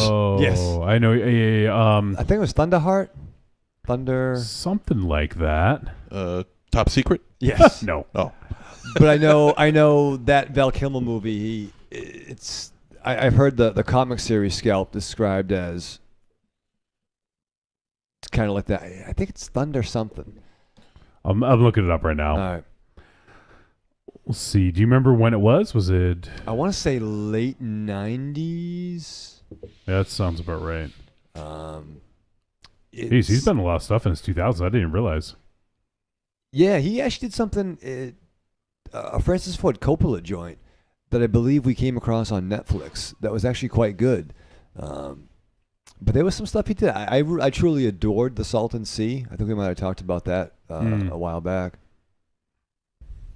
I love fucking Val Kilmer. Wait, I love Val Kilmer.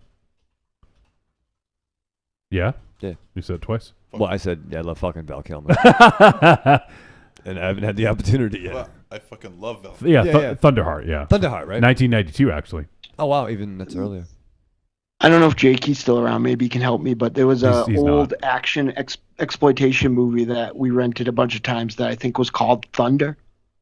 That was about an Indian defending.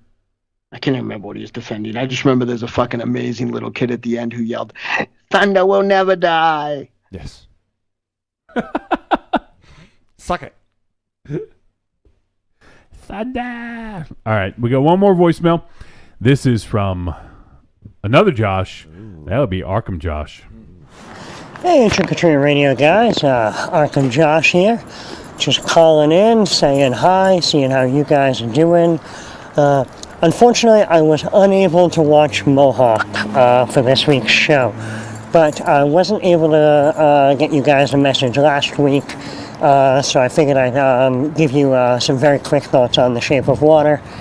I got to see it back in December in its initial theatrical run, and I'm just going to say it's fantastic. It's a wonderful film, so it is definitely a treat, and I very high recommend. Other than that, I was wondering if anybody here on the show had caught Annihilation. It's from the director of Ex Machina.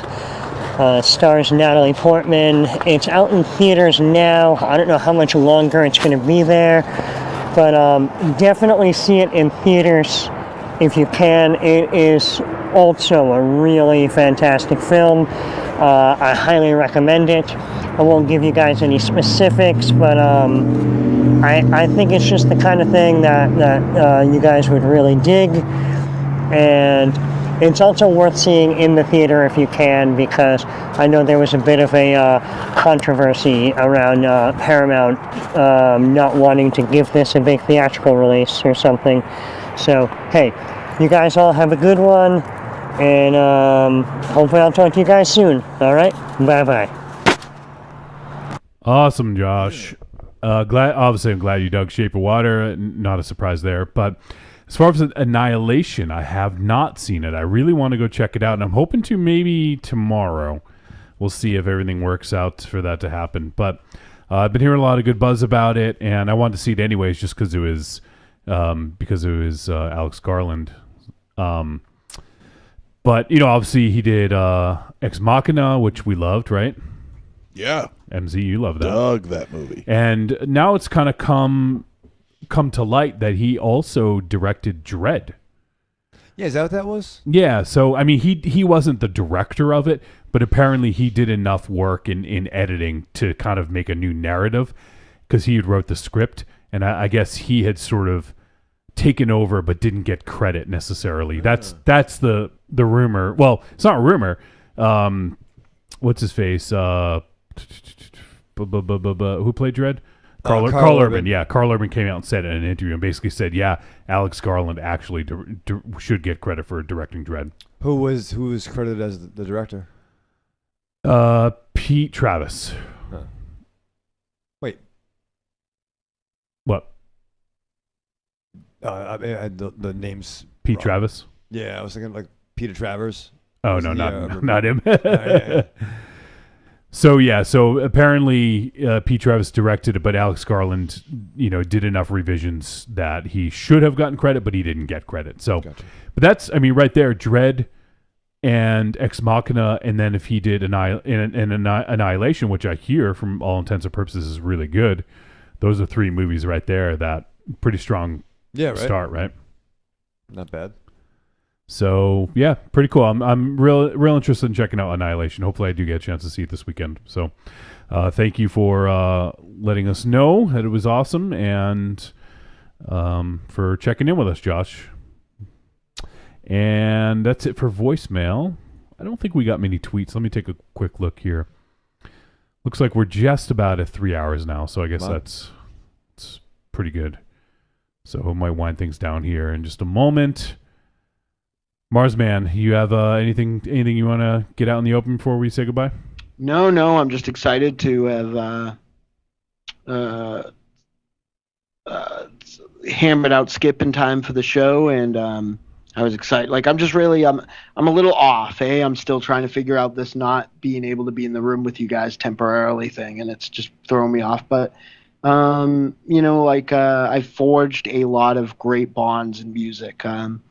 And Oracle is very, very special to me. So to have her back just means, so much to me. I can't imagine that with the amount of terrible things that Matrix and I have said about her in a like kind of, sexual harassment sort of way, not in being a bad person sort of way, that she'd come back. But good, I'm happy that she's willing to put up with us. So it's going to be great. It's just going to be like just having your family together, and then having these other people, having Myra and Moraz and 12 Gauge, and Grandizer Funk, who just, it's just refreshing. They really want to be there. It's like it's like really this is like the all-star Deadites in my opinion. So it's gonna be great. Like it's you got all your favorites. You got the OGs of Tiny and Dynamo and Round Trip Jones, and then you have you have Oracle and Dominatrix, and then you have all these great members, and somebody from every lineup I think is represented here. So it's pretty cool and pretty awesome. I'm really excited. I'm excited that Raven Shadow is going to be the master of ceremonies, and I still have more tricks up my sleeve. So it's going to be great. Cool. I'm hoping MZ does some trivia on spot trivia that night. So it should be it's going to be a good time. Yeah, it should definitely be fun.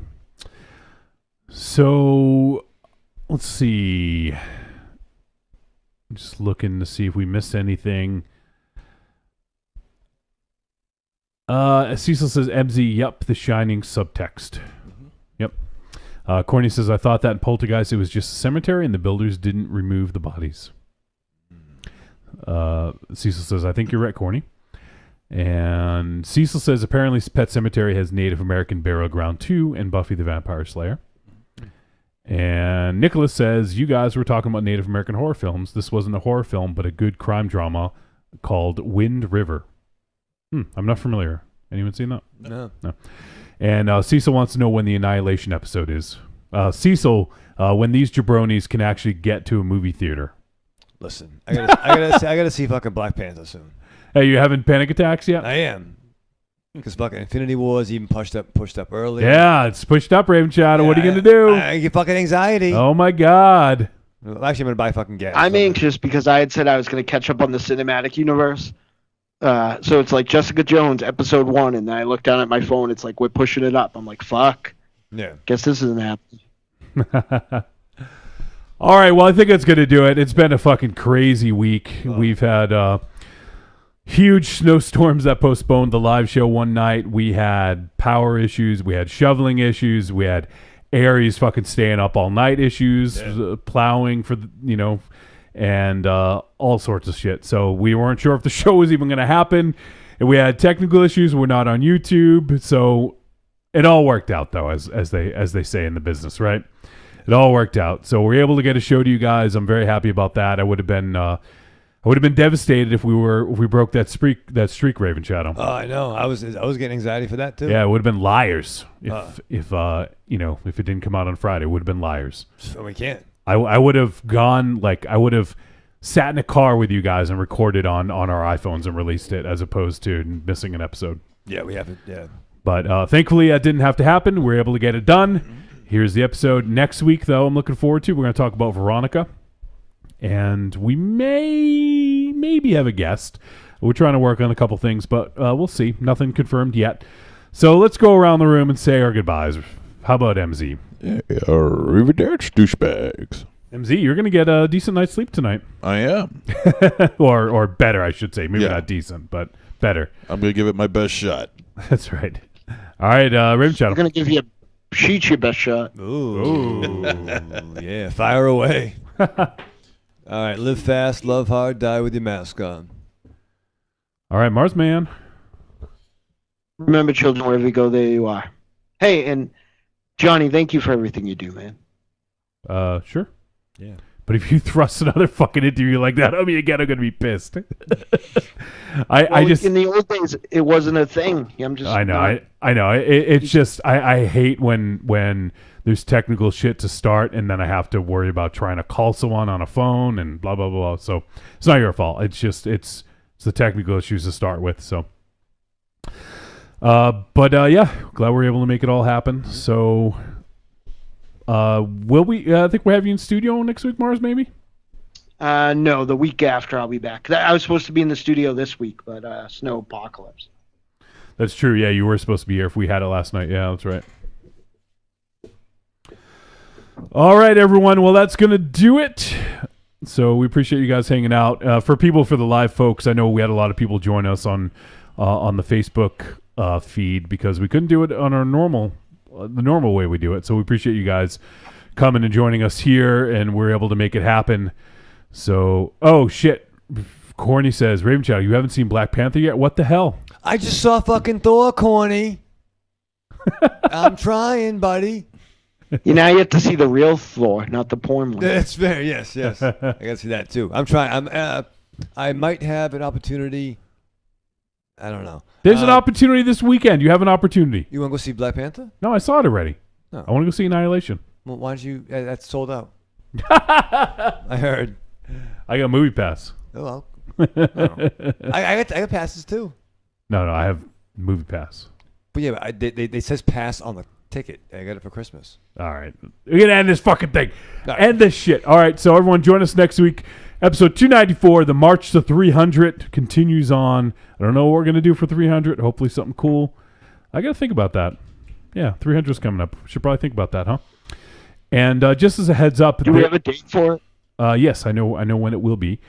But I want to, as a heads up for anyone, just to give early notice, the first Wednesday of April, there will be no live show. The first time in a very long time, there just won't be a live show at all.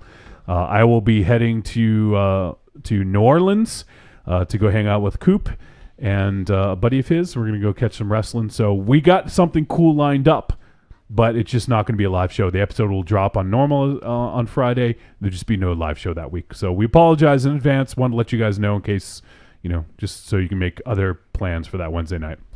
It'll be Wednesday, April 4th. April 4th.